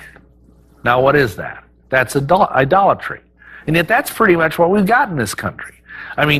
People expect the government to do everything for them. The government provides them with food, the government provides them with welfare checks, the government provides them with medicine, the government is supposed to provide them with child care. I remember when Newt Gingrich was in office as Speaker of the House, he kept talking about the idea of the nanny state. The state that basically just is there and mothers you all through your life. Now, think of that, and then think of this. Since the power to heal is the work of God, the state must heal. And to heal, it must therefore control medicine. The state always wants our complete loyalty. To do that, it must be the only source of healing, the only healer. God in the Ten Commandments says, "I am the Lord thy God, thou shalt not have any other gods before me." Well, that's what the state is saying. It says, I am the Lord thy God, thou shalt not have any gods except me, the state. And of course, there's a big conflict here. Why do you think for the last couple of generations, the state has been gradually nudging God out of the picture? You know, I mean, we can't pray in schools. They're removing all symbols of religion from national discourse. And of course, over and over again, the other thing that's happened is that the state has encroached into more and more areas where the Church of Jesus Christ used to minister. Let's talk for a minute about credentialing and licensure, because oddly enough, the same gentleman I mentioned a moment ago, Newt Gingrich, he had an interesting thing to say. He taught a course on Restoring America at a Georgia college, and I happened to get the videotapes. He had a lot of good things to say, although I don't agree with everything he said. But one thing he said is that in this country, we have moved from competency to credentialing. Now, what does that mean? It means basically, it used to be 100 years ago, if you were a good doctor or a good lawyer or a good whatever, word got around and people went to you. If you were a lousy one, you didn't. They didn't come after you killed a couple people or whatever, or lost enough lawsuits, and they wouldn't, you know, go anymore, and you'd go out of business, and you'd have to end up shoveling manure behind a livery stable or something, I don't know. And that was the way it worked. And it worked pretty well. Well, nowadays, what we have is we have this idea that everybody has to have a credential or a license. And his point is that there's a lot of people out there that might have a license but aren't competent to practice. They aren't competent to do what they're supposed to be able to do, because they might have, you know, passed the bar exam or passed the state medical boards or whatever, you know, 10, 20, 30 years ago. But right now, I mean, they couldn't find their way out of their own pajamas without a flashlight. And there are doctors running around that are like that. Every now and then you see these exposés like on, you know, 60 Minutes or something about doctors that are killing people left and right, and the state doesn't do anything about it. So notice this. To license something is to have the power to control it. That's why the state began licensing doctors, licensing nurses, licensing midwives, et cetera, et cetera. And we also have the licensing of preachers. You know, unless you want to get outside, which I recommend, the little 501c3 paradigm, you know, you need a paradigm shift. How's that for a good new age term? And get away from that stuff. Churches and preachers are licensed. Like, you know, when I marry somebody, they know, well, are you licensed as a clergyman in this state? You know, and you see, again, if you can license something, you can control it. And let's talk about the other thing. Let's talk about marriage licenses. Let's talk about birth certificates and social security numbers. I mean, you know, it used to be that was all done by the church. I mean, if you got married, whether it was, you know, in a Protestant church or a Catholic church, you'd get a nice little piece of paper written out by the preacher or the priest or the rabbi or whatever saying, you know, this couple was married on such and such a date by me, and then he'd sign it. And that was all it took. And the same thing with kids. I mean, when a baby was born, there'd either be a baptismal certificate, like if you were Lutheran or Episcopalian or Catholic, or else, you know, there'd be like a little certificate that the baby was brought up and blessed in front of the congregation. And that was all you needed. But nowadays, you got to have all this stuff. And of course, when you issue a birth certificate and give that kid a social security number, you're saying that child does not belong to God. You're saying it belongs to the state. The state has taken its little stamp and said, this is number 483626832 or whatever, you know. And I don't think that's of God. I really don't. Now, here's where the Hegelian dialectic comes in, because what Hegel came up with is the idea of thesis, antithesis, and synthesis. Try and say that if your upper plate is loose. The idea is, here's an idea. Here's an opposing idea. In other words, there's a conflict or a crisis, and then we bring them together and create a solution. And so what the Illuminati do is they create a perceived crisis of some sort. And then, having created the crisis, they're in an excellent position to solve it. But whenever they do that, you always end up with a little bit of your liberty lost, and a little bit more bureaucrats, a little bit more laws, a little bit more some fool thing or other. So let's look at how this works with medicine. Licensure originally was a response to falsely perceived quackery. I mean, there were all these nasty homeopaths and herbalists and eclectics running around, and they were actually healing people. You know, I have two friends, colleagues, that have literally been run out of the country because they were healing too many people of cancer with herbs. That's why the FDA nearly got chaparral taken off the market, is because chaparral is an awesome herb for dealing with cancer. And it's like they don't want cancer cured because there's a $1 billion industry of people trying to cure cancer when actually it's been cured for 25, 35 years. And, you know, all the practitioners that are doing it are down in Mexico, unfortunately, because they were run out of the country. So anyhow, here's this thing. Okay, if you don't, do the right thing, then you're a quack. Okay, we need to license people so we know that this is a good doctor and this is a bad, nasty doctor. And if you are good, you will have a license. And if you're not good, you won't. Of course, in practice, this is often not the case. But because of that, I mean, look at these people that have teaching licenses. And they can't even spell. I remember seeing a thing a few years ago, and this is God's truth. There were some teachers protesting something or other. It was some kind of, they were on strike. And this one teacher was walking with a sign that said, "Support public education."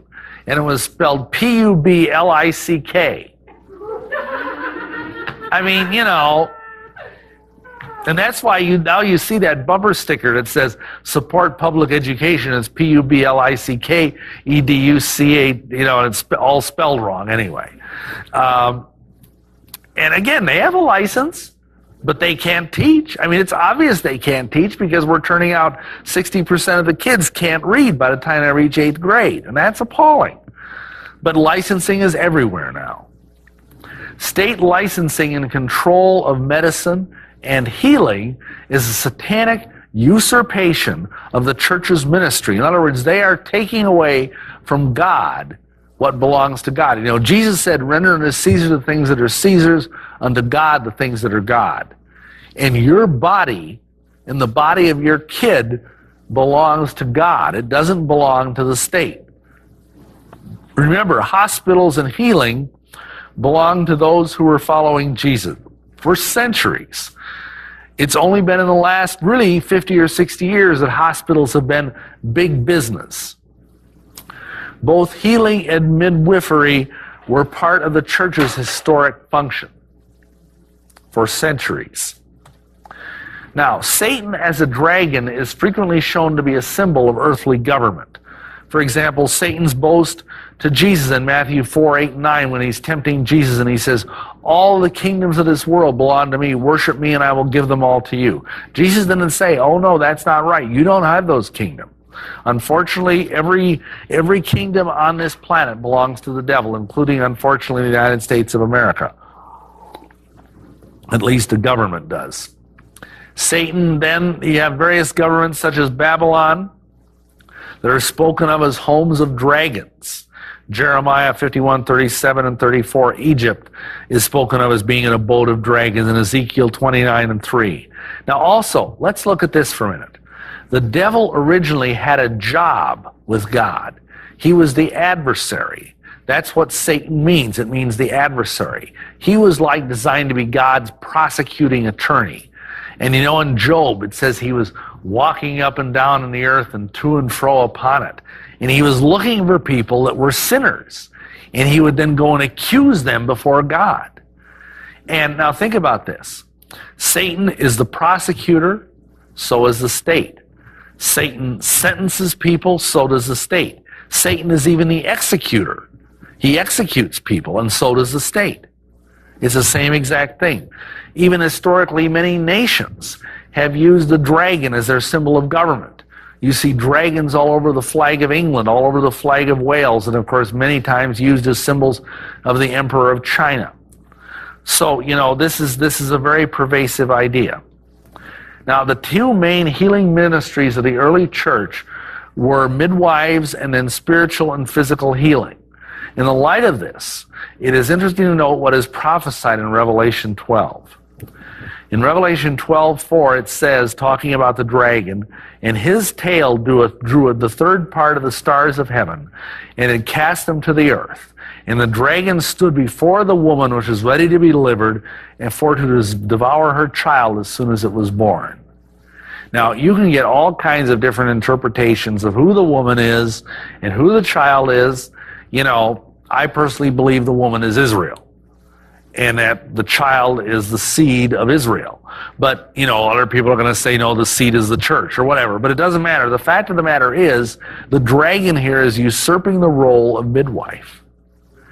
And he is supplanting the role of the church. The government is taking over.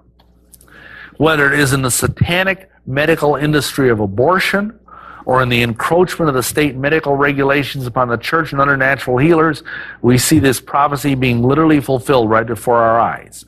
I mean, the dragon is devouring millions and millions of babies every year. The government is waiting in every hospital in this country to devour our children, metaphorically speaking, into the system with certificates and social security numbers. The medical industry is also devouring thousands of well-meaning Christians who don't know there's a better way. And I need to talk about this a minute, because my heart is breaking, because I know many fine men and women of God, some of whom are mighty preachers, who have gone home to be with the Lord prematurely because of what the medical system did to them. And because either they didn't know, or else someone had told them that vitamins or herbs were of the devil, that they shouldn't do that. They should just listen to good old Dr. Bob or Dr. Jane or whatever, and not listen to that wacko herbalist quack guy. And I saw, because I tried to tell my own father this stuff. And of course, you know how it is. A prophet is not without honor except in his own house and in his own country. And I tell people, hey, you know, if you can't get your parents saved, don't worry about it. Jesus didn't get his family saved either until he rose from the dead. I mean, that's a pretty good soul-winning tool, amen? You know, come back from the dead, go talk to your family. Whoa! Anyhow, all of these people are dying unnecessarily. Christians are getting sicker and sicker and sicker.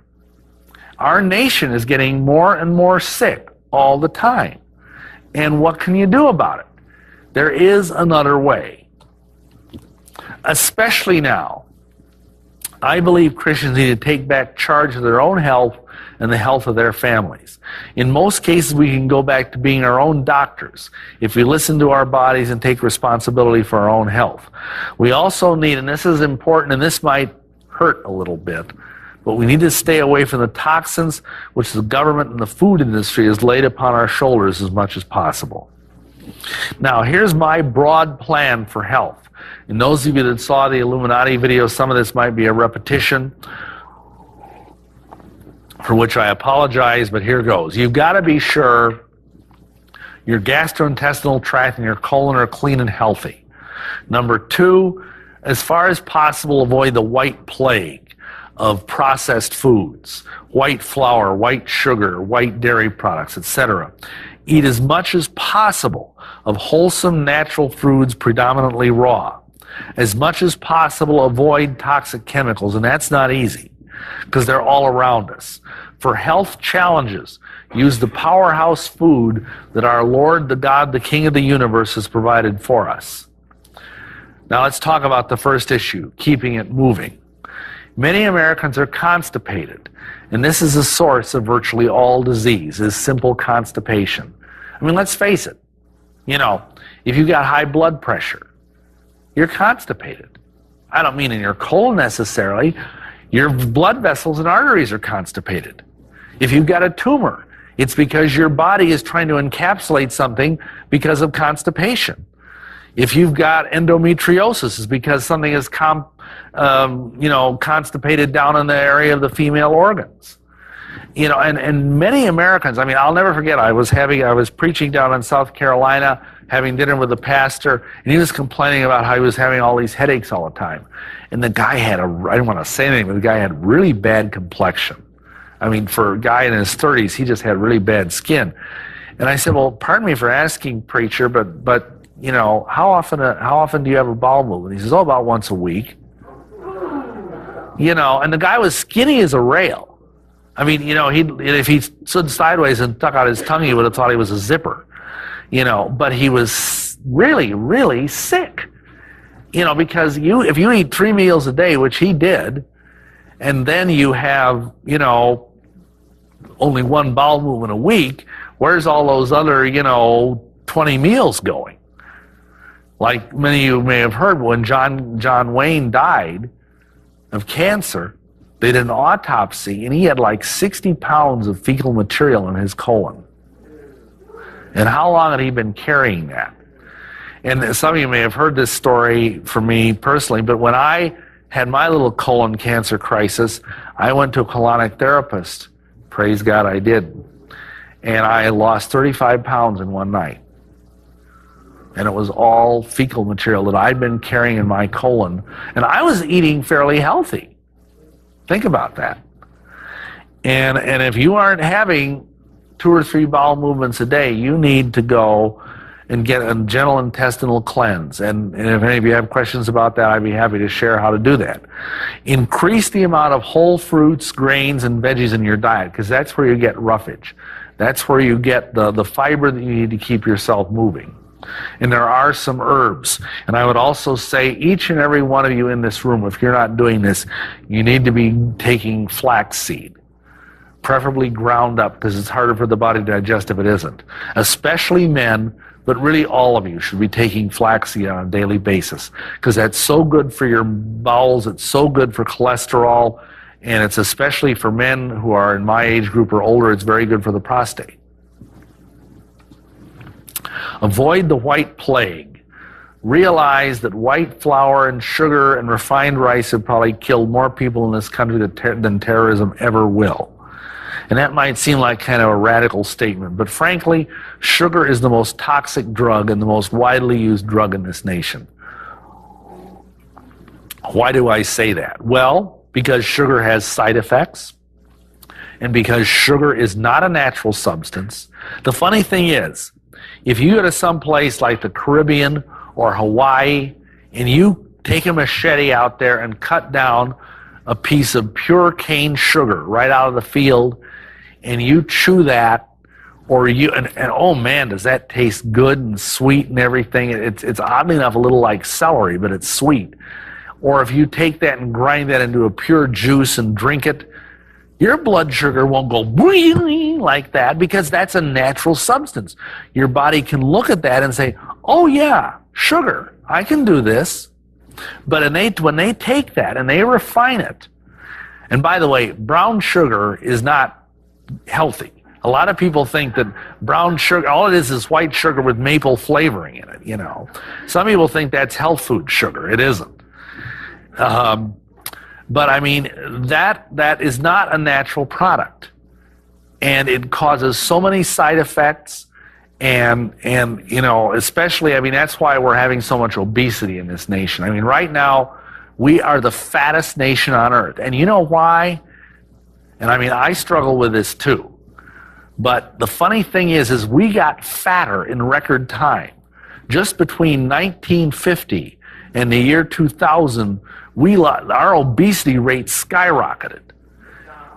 Yeah, exactly. The fast food industry was a biggie. And I mean, at the turn of the century, the typical American ate 50 pounds of sugar a year. Now they eat 150 pounds of sugar a year. Imagine that. That's more than some of you in here weigh. Think of that, 150 pounds of sugar. And when you drink a soft drink, you're getting 8 teaspoons of sugar. And 1 teaspoon of sugar will completely kill your immune system for 24 hours. And then you wonder why we get sick so often. See, when you take sugar or caffeine, and of course both are in chocolate, so all the people that like chocolate, watch out. But what that does is, and they found this out through clinical trials, is that makes your cortisol jump 300%. What's cortisol? It's a stress hormone. It's what your body releases when you're overstressed. It's a main part of the fight or flight syndrome. It's produced by the adrenal glands, like adrenaline is. And there's an inverse relationship between cortisol and growth hormone. The more cortisol you have, the less growth hormone you have. The more cortisol you have, the less endorphins you have. So it's like the chemicals that are good for you are being driven out of your body by cortisol. So the question becomes, why did God make cortisol? Well, it's called the death hormone for a reason. God tells us that he didn't intend us to live forever after the fall. And so God, and if you actually study the way our endocrine system works, cortisol is supposed to be released in the early morning, like from 3 to 6 a.m. That's when your body is supposed to release cortisol. But if you're getting up in the morning and you're having a cup of coffee with cream and sugar and a donut, you know, the all-American breakfast of champions, then your cortisol levels are going to go up 300% and stay there for 18 hours straight. And that is why so many, because if your cortisol levels go up, your immune system drops through the floor. Because all of the things like growth hormone, and people wonder, why are people aging faster? It's because of all of this stuff, and it's partly just the stress that's in our lives. That's part of it. That also causes a lot of, many people's cortisol levels never come down.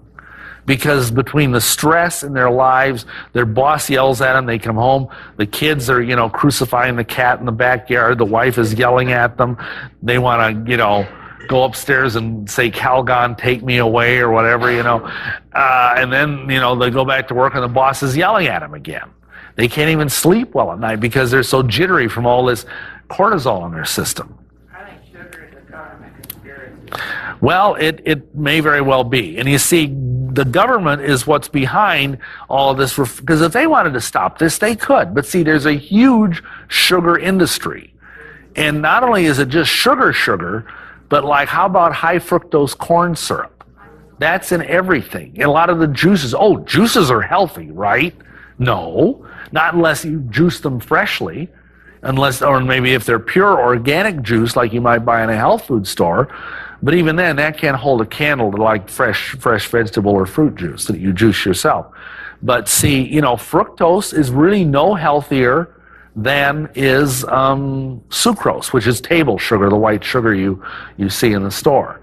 And what's interesting is, and I don't know if any of you do this or believe in this, but there's a thing called applied kinesiology, muscle testing. And you can take a guy that looks like, you know, Arnold Schwarzenegger, big, strong, you know, healthy guy, and you find out how strong his arm is. Have him hold a packet of sugar to his solar plexus, the arm will go down like that. He'll have no strength in his arm. Just because the sugar immediately. I saw a chiropractor do something 20 years ago. He's a sports chiropractor and it just amazed me. He was at the gym, and believe it or not, I used to be into weightlifting. Of course, in the last 20 years, my muscles sort of went south, but, you know, I'm hoping to get them back for the summer. And he had the biggest guy there. I mean, this guy looked like Lou Ferrigno, you know, the Incredible Hulk. And he says, how much can you bench press? You know, typically. And the guy says, 450 pounds. So the guy gets on the bench and he does it, you know, not much effort. He has the guy take just a little, like, tiny Dixie cup full of Coke, swill it around, not Diet Coke, but regular Coke with sugar in it. He just swilled it around in his mouth and spit it out. He sat down, he could not budge the barbell. And the guy was probably ready to bust a gut trying to get that barbell off the rack, and he couldn't do it. Because that's what sugar does to your whole system. It just shorts out everything. And you'll notice, even with dairy products, most dairy products can bind up the colon and produce a lot of excess mucus. And there are people, and I am one of them, that would say if you can get your hands on raw milk that's not pasteurized, it's not homogenized, and that's not easy to do. Every state has different laws about this. Then you're going to get some good, healthy stuff out of that milk. You're going to get the enzymes you need. You're going to get conjugated linoleic acid that you need. You can't get really many other places. You can only get it from either grass-fed beef or from natural dairy. But, you know, there's so much junk, hormones, antibiotics, whatever in your milk nowadays. Let's face it, the hormones they put in milk, what are they designed, or they're actually put in the cows, what are they designed? They're designed to make big, huge cows. And then you wonder why we're getting big, huge kids. I get freaked because I go down to the mall and I see these teenage girls that are like 7 feet tall. They look like, they got acromegaly or giantism or something, and so many, there are more kids now that are obese, young kids, than ever before in American history. Also, you'll find if you get a lot of colds, if you get asthma, if you suffer from sleep apnea, try cutting out dairy. Half the time that will just clear all those things up. I had this one client who had she was on one of those machines they give you for sleep apnea. That's when your snoring issue is so bad you can actually, stop breathing at night, and that's pretty scary. And it cleared it up in a week, just that quick. Because see, mucus is good for you in moderation. Because a lot of your immune system, killer cells and macrophages and stuff, love to move around in mucus. But if you get too much mucus, it gunks everything up. And that's why, you end up having colds and things like that. Isn't this a wonderful thing to talk about? I'm sorry, folks, but this is important. Now, how about fast food and processed foods? Well, unfortunately, fast food will just hurry you onto your grave. There ain't no such thing as healthy fast food. I'm sorry. In fact, but here's the scary thing. Americans spend 90% of their food budget on processed foods. And they spend more on fast food, which is slightly different from processed food. It's like this is processed food and fast food is a smaller circle within the processed food, than they do on higher education. And we feed this stuff to our kids. It's totally nutritionally inert, and it's depleting to your immune system because it has no enzymes. See, all of us are born with a certain amount of enzymes in our body. And I really do encourage mothers to breastfeed their kids, saying that for you, because that's the only way your baby is going to get amylase, which is a very, very important dietary enzyme. And because my generation, our mothers were told, it's tacky to nurse your child. Only the poor white trash do that. Don't do that. So hardly anybody in my generation was nursed. And if you were, praise the Lord. But because that's why we all grow up and we have so many digestive problems. The only other place, if you weren't breastfed, that you can get amylase from in a natural, good, healthy sources from bee pollen, interestingly enough. Now, isn't that wonderful that God gave us bee pollen? All those little bees out there buzzing around. Anyhow, every child is born with a certain amount of enzymes, or else they get them from the mom's milk. And if they are fed a bunch of processed, cooked food, that's gone by the time they're 3 years old. All of it's used up. And then the body will start pulling metabolic enzymes to help digest food. And that's not good, because then your body has nothing left to fight disease. And then when our kids get colds and they get ear infections, and what do? You got to put the darn tube in the ear. And no. Feed your kid lots of raw vegetables. Feed yourself lots of raw vegetables. Don't feed them Happy Meals. There was never a more badly named thing in the world than Happy Meals. Now, see, these foods are full of chemicals, hormones, and antibiotics that will challenge your immune system. I was astonished the other week. I was just it's my hobby to look at food labels.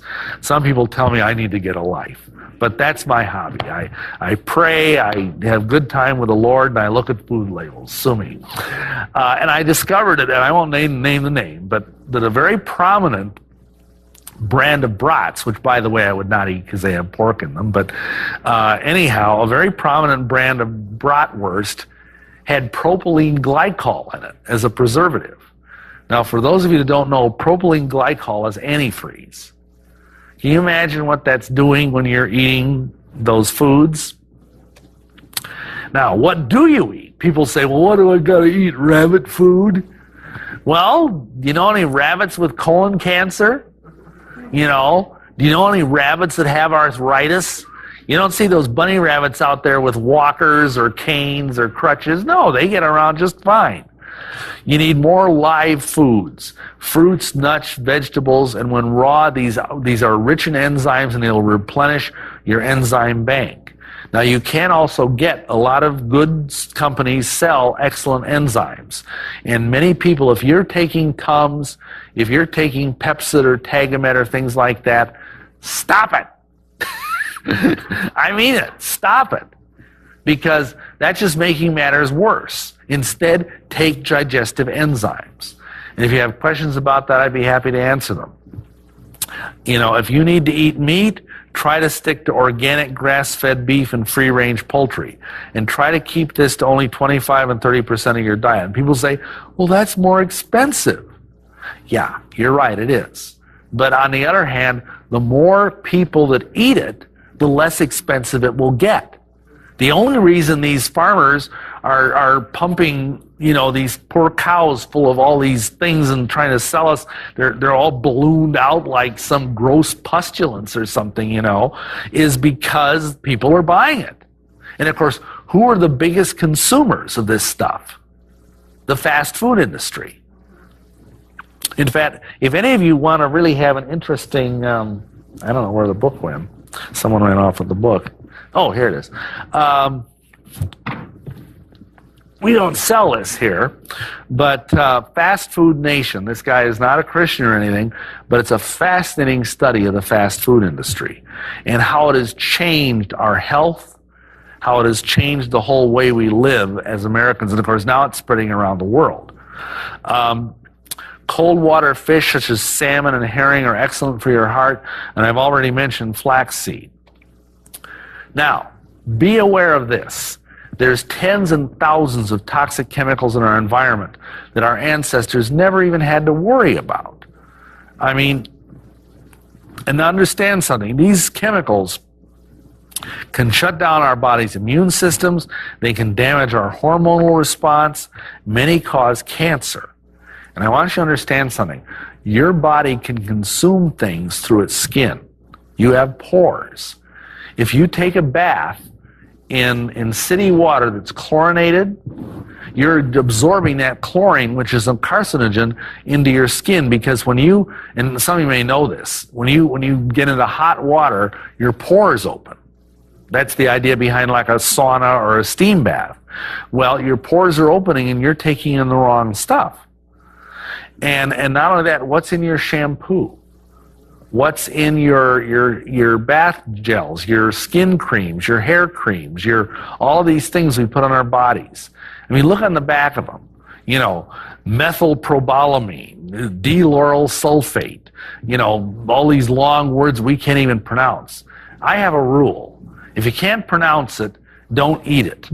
If you can't eat it, don't put it on your skin. Please. Because we have no idea how much of this is causing problems. First of all, there's the biggies, the neurotoxins like MSG, monosodium glutamate, and aspartame. And those things are pervasive. They're in so many products that everybody thinks MSG is in Chinese food. Well, yeah, some Chinese food it is, some it isn't. But it's in a lot of other stuff as well. And of course, NutraSweet, aspartame is in everything. It's sweet, you know, the diet drinks and so on. Chemical-laden shampoos, sodium lauryl sulfate. That's an engine degreaser. And everything on this list is cancer-producing.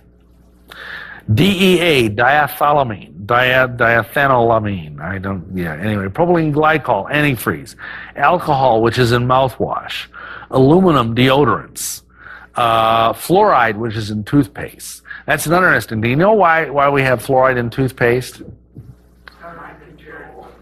Government conspiracy and mind control. No, not entirely. It's because fluoride is a waste product of the aluminum industry. And we can't have any waste in our industry, can we? We've got to squeeze every penny we can, right? And so what do? We put fluoride in the toothpaste, put fluoride in the water. Not a good thing. Excuse me. So I advise people to get, you know, hair care products and skin care products and toothpaste that you can eat. You notice a lot of toothpaste nowadays has a skull and crossbone on it. And they tell you that if your kid swallows this, call the poison center. Because you can die from eating a full tube of toothpaste if you're under a certain body weight. Now, do you want to put, and see, when you're brushing that, it's not just your teeth, it's your gums. And your gums are soft tissue. And they'll absorb that stuff. And see, then what that does is, that goes into your pituitary gland, and it gunks up the receptor sites. Those petroleum products and those chemicals gunk up the receptor sites of your pituitary, and you end up not being able to have the growth hormone release that you need. You know, all the different things that your gland system is supposed to do, it's not really doing very well. Now, this is a very personal subject. Other people like Dr. Len Horowitz and others have gone into it more than I have. I would just, you know, with what I've shared with you about vitalism, I would just hope you'd want to really think twice about having yourself or your kid be punctured and filled with chemicals. And realize that even though they're trying to improve some of these vaccines, a lot of them still have mercury in them as a preservative, and of course mercury is a toxin. This is your choice as a citizen and as a parent. And realize that, like when I grew up, everybody got chicken pox. You know, that was just a common child. Now they want to vaccinate against it. And then you don't have the same level of immunity that if you just got the disease and then, you know, once you got it, then you had the antibodies and you were set for life. And they're doing away with that. And I keep wanting to know why. Is it, I mean, you know, I know there are people out there who are in the ruling elite that literally want to wipe out about 2 or 3 billion people. And they're doing a pretty good job of it between wars and AIDS and what have you. But, you know, so I would just advise extreme caution. I would tell you, if I had children, I would not get them vaccinated. And I would never get a flu shot myself. And should you choose to opt out of vaccines, at least so far, you can claim a religious exemption. And even, let me just see, I think there was something. I wanted to talk about something here in a minute. Some of our most basic needs are being attacked here. Most tap water is not drinkable. A lot of bottled water is not much safer. You know, EMF, electromagnetic frequency pollution, is also rising. How many of you realize that there's stuff coming out of your computer screen, out of your TV screen, and I don't just mean bad programs. I mean, you know, there's electromagnetic radiation, which can be very health challenging. Air quality is bad in most large cities. You have pollution, you have interior pollution, which comes from carpeting and paints and so on. And we're all the time seeing more and more cases of people that just are being overloaded with environmental sensitivity, it's called, where they can't. There was this one lady we prayed for a few years ago, and she'd come to church, and as soon as she'd walk into the church, because the pews were like this, you know, they were like upholstered pews, and there was some kind of chemical on the fabric, you know, probably Scotchgard or something, and her whole throat would just swell up, and she's part of the praise team, and she couldn't sing. And when she'd sit on these pews, she'd have to bring her own cotton pillow, because if she sat right on the polyester seat, it would affect her even through her clothing. And she would get a horrible rash unless she covered that whole thing with cotton. It's strange stuff. And fortunately, the Lord was able to set her free of that. But, you know, here's some foods you can eat, and tonics, and I'll explain what I mean by tonics in a moment, that are just awesome superfoods. Chinese wolfberries, lecithin. That's a very good thing, and you can get it from like soy, unless you of course have a soy sensitivity, which some people do. But lecithin is a very good thing to help prevent cholesterol. It's also a very good thing to help with your brain, because it's very rich in choline, which your brain needs to produce acetylcholine. Chinese wolfberries, I should mention, are thousands of times more powerful than vitamin C in terms of preventing, you know, like colds and things like that. Bee pollen and royal jelly, 2 very powerful superfoods. The royal jelly is fed to the queen bee, and she lives like 5 times as long as does the normal bee. Blackstrap molasses, blueberries, raspberries, apricots. All of these things are awesome foods. They're very high in antioxidants. Blackstrap molasses. Green foods such as spirulina, chlorella, stuff like that, very rich in chlorophyll. A lot of you may realize if you have blood disorders or if you have blood toxins, if you get a lot of chlorophyll into your diet, that will really help purify your blood. Because chlorophyll is basically like the blood of plants. It's chemically very similar to human blood. Then, the tonics. Now, what is a tonic? Well, a tonic, when it's used in terms of herbs, is a thing that you can take all the time just for general good health. You know, like you may have heard jokes about Granny's spring tonic. Well, that was like a kind of a wine thing that was made out of dandelions and other bitter herbs, and they were called bitters. And that stuff is very good for your liver and very good for your digestion. And so Granny would make that up every year, you know. So you got Siberian ginseng. And I forgot to put it on this slide, but I can't forget its female counterpart, which is Dong Quai. That's spelled D-O-N-G-Q-U-A-I. And Dong Quai is a great herb for any female of any age, but especially during your period and especially during your PMS time if you're in that time of your life. Astragalus is a great herb for the immune system. Cayenne is an incredible herb for the heart and for the general circulatory system. I got to tell you this one account. There was this gentleman, he wrote a book about this called Left for Dead, and it's an awesome book to read. But he had quadruple bypass, and basically it didn't help him. He just felt awful. He had no energy. All he could do was lay in bed, and he'd get up and he'd shamble over to the couch and lay on the couch a while. Then he'd shamble back to bed, and he couldn't do anything. And he was about ready to end it all. And one day his family took him out in a wheelchair in the park, and there was this little old granny lady who just seemed to be all full of energy and just sparkly and happy, and she says, well, what's wrong with you? And he kind of explained that he'd had heart disease and he had a quadruple bypass and he just wasn't recovering from it. She says, oh, you need cayenne pepper. You need just take a teaspoonful of cayenne pepper and it'll fix you up just like that. And so I said, yeah, right, you know, and he went home and he just got worse and worse. And finally he remembered, he was laying on a couch one day and I remember what that lady said, and so he kind of shambled out of the kitchen. He says, well, the worst it could do is kill me and then I'd be out of my misery, you know. And so she told him, take some cayenne pepper and, you know, use water as a chaser. And so he took a teaspoon of cayenne pepper and swallowed it. And then he took water and he just, boo! You know, he thought he was going to die for about 30 seconds. It just like detonated in his esophagus, you know. And then all of a sudden, he felt wonderful. And he had called his son. This guy was like probably in his 40s at this time, because he needed to have someone come over and shovel the snow off the porch, the roof of the porch, because he was afraid it was going to crash in. And he thought, well, gee, I feel good. Maybe I'll just go up there and see if I can shovel a little bit of snow. Now, here's a guy, you know, couldn't even get around. And snow shoveling is one of the most vigorous things you can do. You tell cardiac patients, don't go out and shovel snow. And he was out there, you know, shoveling snow. And the guy ended up becoming like an evangelist for cayenne. He started his own little business selling cayenne in capsules.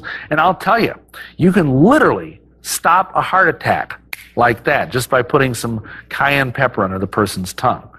They'll probably punch you, you know, but especially if they're not knowing what's coming. But I've seen it done. I have seen it done, because what cayenne is an excellent blood equalizer. If you've got bleeding, like if you cut even an artery, slap a handful of cayenne pepper on it, it'll stop the bleeding in less than 3 minutes. Now, you might stop to go to the doctor and get it stitched up, you know. And again, MDs are real good for that kind of thing. But, you know, in terms of that kind of thing, it's just amazing. Or if you have a nosebleed or high blood pressure, things like that, cayenne pepper is very good for that. Reishi and maitake are forms of mushrooms that are very strong for the immune system. Alfalfa is the king of herbs. Its name in Arabic means the father of herbs. That's why they feed it to racehorses, because its roots go very deep. If any of you are farmers, you know alfalfa goes real deep into the ground, and it pulls up just an incredible amount of minerals. I try and have a cup of alfalfa tea every day when I'm home. I learned this in herb school, but mix ginger and alfalfa together, and you'll probably never get arthritis. Green tea, powerful antioxidant. Schizandra, another great tonic herb that the Chinese have given us. A lot of these things are from China. Okay, now let's talk about some specifics. Rather than tonics, which are general, these are specific things you can do for specific, and I'm just taking a few of the most chronic herbal type things, or diseases. Excuse me. For cardiac disease, #1 killer in America, hawthorn berries, lily of the valley, cayenne I already talked about. I've talked about coenzyme Q10. Incredible thing. All of you should be taking that if you can afford it, because it is so good for virtually every part of your body, but especially your heart. And wheat germ oil is the best natural source of vitamin E. Essential oils of goldenrod with lavender. There's supposed to be a comma in there. Helichrysum, Idaho tansy, or rose. All those oils are very good for the heart. In fact, it's funny, I know of an oil blend of these oils where if you rub it on this place right here, if you're getting angina or something, just simply rubbing a little bit of this oil blend right here on your ring finger, which goes right up to your heart. That's why this is where you first feel a heart attack coming, is in this finger. See, that's why they put the ring finger, the wedding ring on this finger, is because this is your heart.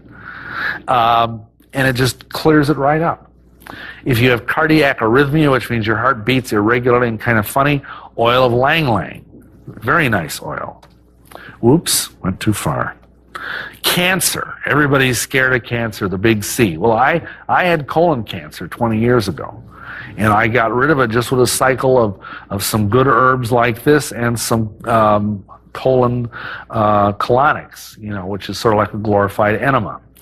Normally, we don't recommend that except in extreme cases, because it is an invasive procedure. You're sticking something into the person's, rectum and putting water in there and then massaging the thing. But some people need that. And I'll tell you, my wife, this was back when she was a colonic therapist. She was certified by Dr. Alexander Wood back in the late 70s. She had several people that were terminal cancer patients that she saved just simply by giving them colonic therapy. Red clover is a great blood purifier, and you see, some of these herbs: pokeroot, licorice, cascara sagrada, sarsaparilla, prickly ash, burdock, great blood purifier. Buckthorn, Oregon grapefruit, peach bark, and chaparral, that's creosote bush. You get it all over the Southwest, and that stuff is so good for tumors, for cancer. One of my closest friends was diagnosed with leukemia, and he took heavy courses of just simple chaparral and red clover tea, and he's as healthy as a horse today, 10 years after that. No sign of the cancer. Skin cancer, cleavers is very good for that. Breast cancer, pokeroot and bayberry. Rectal cancer, chickweed. Prostate cancer, red clover, plus obviously changes in your diet. And all of these also you will need to change your diet. At least if you're living on Big Macs and fries and Happy Meals all the time.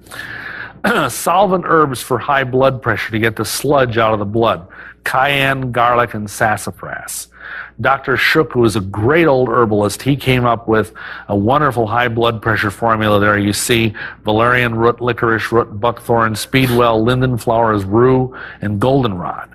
Dr. Christopher's formula is a little bit safer because rue is kind of a funky herb. You need to know how to deal with it. Ginger, cayenne, golden seal, ginseng, parsley, and garlic. And then essential oil of goldenrod is awesome for high blood pressure. Now, let's say you, like many Americans, you have indigestion. You're popping Tums. You're, taking Tagamet. First, what you need to do is you need to start taking dietary enzymes. You need to eat more raw foods and build up your enzyme bank. Cascara sagrada and water is very good. Now, if you've got that gastro reflux thing that everybody's talking about nowadays, the best thing for that is slippery elm as a tea or as a gruel. Now it has no taste.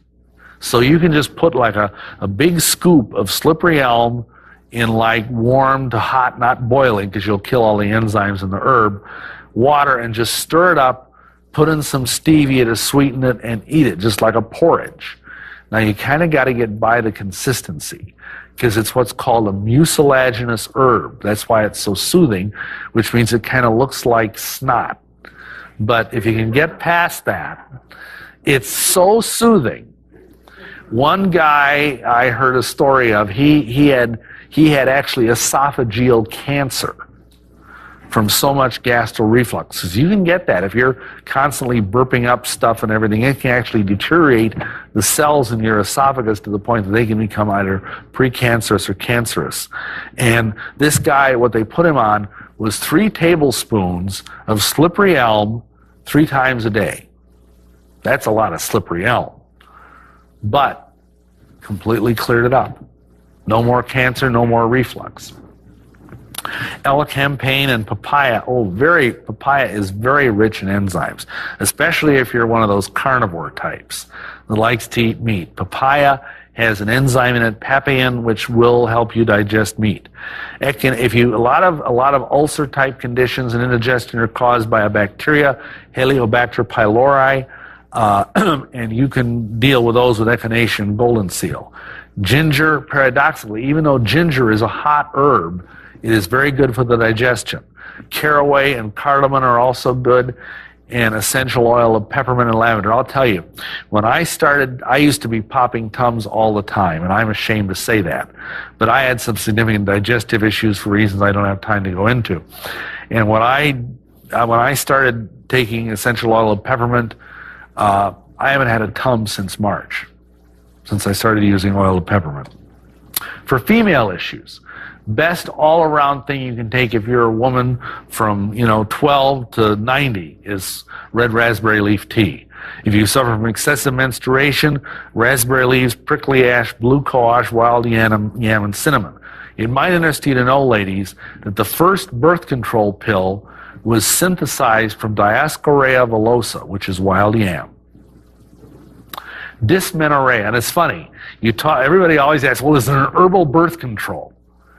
And Dr. John R. Christopher said, yes, orange juice. And everybody says, orange juice? You know what, like before or after? And he says, instead of. There really isn't an herbal birth control pill. There are herbal abortifacients, unfortunately, which I'd rather not get into. But some people will say wild yam does help with birth control. Other people claim it'll just make you get pregnant faster. So, what are you going to do?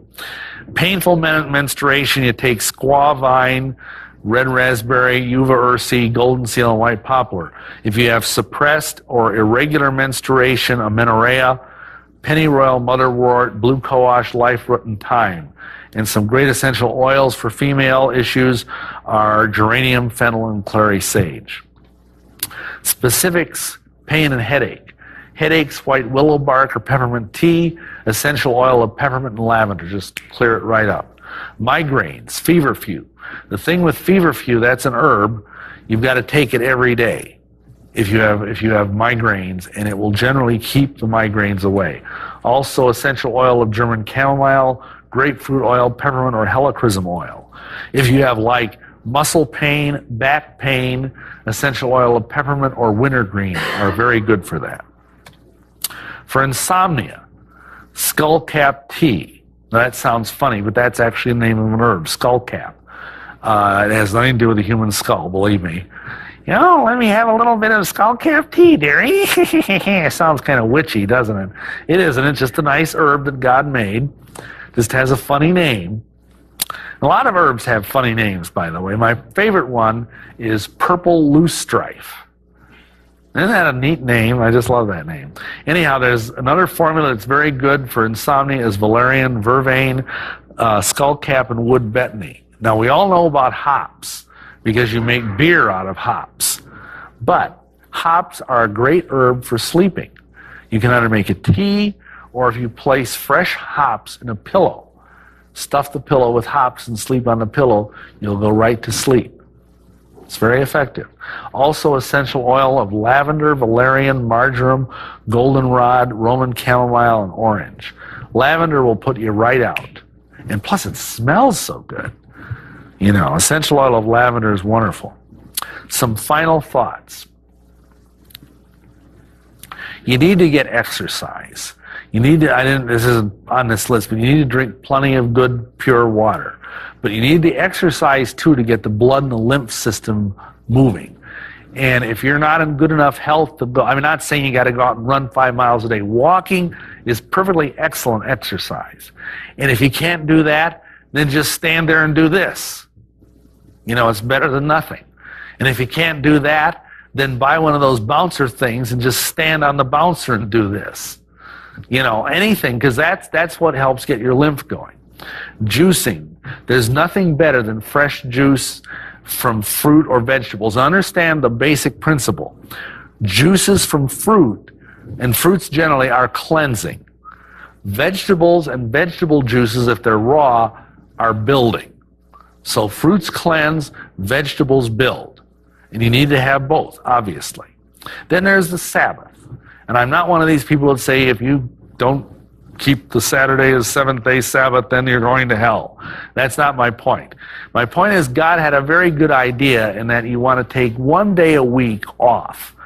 And unfortunately, sometimes Christians, our Sundays or whatever day you go to church, are so busy, it's not really very relaxing. You got to get the kids ready, and you know they're screaming, and you got to do this and you got to do that, and it's not always real relaxing. So I say, everybody, maybe it's a Saturday or whatever, but try and take a day off where you can just kind of relax and unwind, go out in nature, enjoy God's creation, be with the Lord, be with your family, you know. Also, unless you have some human health reasons that would prohibit it, pray about fasting 1 day a week, because that gives your body a rest. It gives your whole digestive system a rest, and plus, it's a powerhouse spiritually. If you have something you really want, go on because a 1 day fast is not usually going to endanger anybody. And by fasting, I'm not one of these people that says you can't brush your teeth or you can't drink water. I mean, drink water, but you know. And just, it'll really be very good for you. Plus, it will really increase your spiritual power and intimacy with the Lord. And finally, I think we need to really be praying more about making our homes into sanctuaries. Now, sometimes that's easier said than done. But, you know, between the idea, a lot of us, you know, maybe we have like the family altar, you know, where hopefully we gather for devotions. That's one way of doing it. But also, make it a peaceful place. Try not to have loud, raucous music, violent TV shows, violent video games, you know, stuff like that. Try to keep it a place of peace, because, you know, all of us have to be out in the world, or most of us do anyway, you know, working in the hurly-burly of the everyday world. And it's pretty rough out there. I mean, between traffic jams and noise and people yelling at us at work and this and that and the other thing, it is not easy to keep the peace that Jesus wants us to have. And we need to have some place where we can come as a retreat. And I know that's sometimes not easy, especially if you have children of whatever age. You know, some parents have their kids living when the kids are 40, you know, but I mean, you know, do whatever you can to move in this direction, because God wants us to have peace. And the more peace we can have in our lives, you know, the cortisol level goes down, you know, the feel-good chemicals go up. In fact, I've alluded to this in some of my other talks, but they've actually done studies where they found out that people that praise God, their endorphin levels go up just by doing that. And endorphin levels are very healthy for you. They're very good for you. So, you know, do what you can in that area, because, you know, it says in the Bible in the 119th Psalm, "Great peace have they that love thy law, and nothing shall offend them." And a lot of Christians are kind of walking around with this big chip on their shoulder because they're, you know, it's like everything offends them. And yeah, hey, there's a lot of offensive stuff out there, I will grant you. But I mean, if you're really walking with God and you really love His law, you know, you should have peace. And your home ought to be a place of peace. And I really think that that is where we need to have the rubber meet the road, so to speak. So, Basically, I think as we bring this to a close, I think what you all need to understand here, again, I want to highlight that we are not trying to bash doctors or the medical profession, because they're victims of this. Just like, in a way, you could kind of compare them to the Mormons or the Masons. They're part of a large system, which is really a religious system. They have their little theologies. The germ theory, for example, is a theological belief that diseases caused by germs. There's no evidence for that. No evidence at all. Pasteur, who came up with that theory, by the end of his life, he said it was horse hockey, to quote Colonel Palmer. So, Potter on MASH, he actually disbelieved in it by the end of his life, because otherwise we'd all get sick, and we all don't get sick. People who generally love the Lord and who eat right, get plenty of rest and plenty of exercise, tend not to get sick as much as other people do. And it's funny, if you interview octogenarians and centenarians, people who are over 100, virtually every single one of them has faith in God. Most of the people, I've never seen anybody, these people, if you interview them on TV, they're all Christians. They all have a very strong faith in God, and most of them had pretty hard, active lives, And some of these people you see overseas, like in China and in Hunzaland and other places like that, they work hard all their lives, and they're still working hard when they're in their 120s and their 130s. They're out there, farming and carrying wood up and down mountains, and they aren't sitting in a nursing home vegetating. Some of these guys are still having children when they're 100 years old. We need to take some pages from them. So anyhow, hey ladies, wouldn't you love to be pregnant when you were 100 years old like Sarah? Amen. Hallelujah. So anyway, God wants us to be healthy. And God doesn't want us ensnared in a medical system, which is unfortunately, however good the people that are running or are part of it are, the overall system, I think, is getting increasingly ungodly. And I read a website the other day from a Dr. Merkala, who's a medical doctor, and he basically says more and more experts that look at it are saying the medical system in America is dying. It's terminally ill, and they aren't going to be able to jumpstart it. We need a new, fresh look, and we need to especially bring Jesus back into our nation by taking him seriously and his teachings and his life seriously, because that's most of the problem. Because I believe God can heal us without herbs, amen? He can heal us supernaturally, and I've had supernatural healings in my life many times. So, by way of bringing this all to a close, we've talked a lot about health, a lot about the conspiracy, and we've taught some about the Bible. But there are other things that are important as well, and that's getting into the whole area of the man we've mentioned frequently tonight, and that's Jesus Christ. And for those of you that are out there, maybe you're seeing this video, and you don't know really for sure what you think of Jesus, and you don't know for sure if you believe in him, or what it means to believe in him. I want to kind of talk just to you for a minute, because we haven't talked a lot about Jesus compared to most of these Prophecy Club tapes. And I want to just say that in my personal life, Jesus Christ brought me out of a tremendous number of terrible things, including drug addiction. And he is my Lord, he is my Savior. And I want to explain what that means.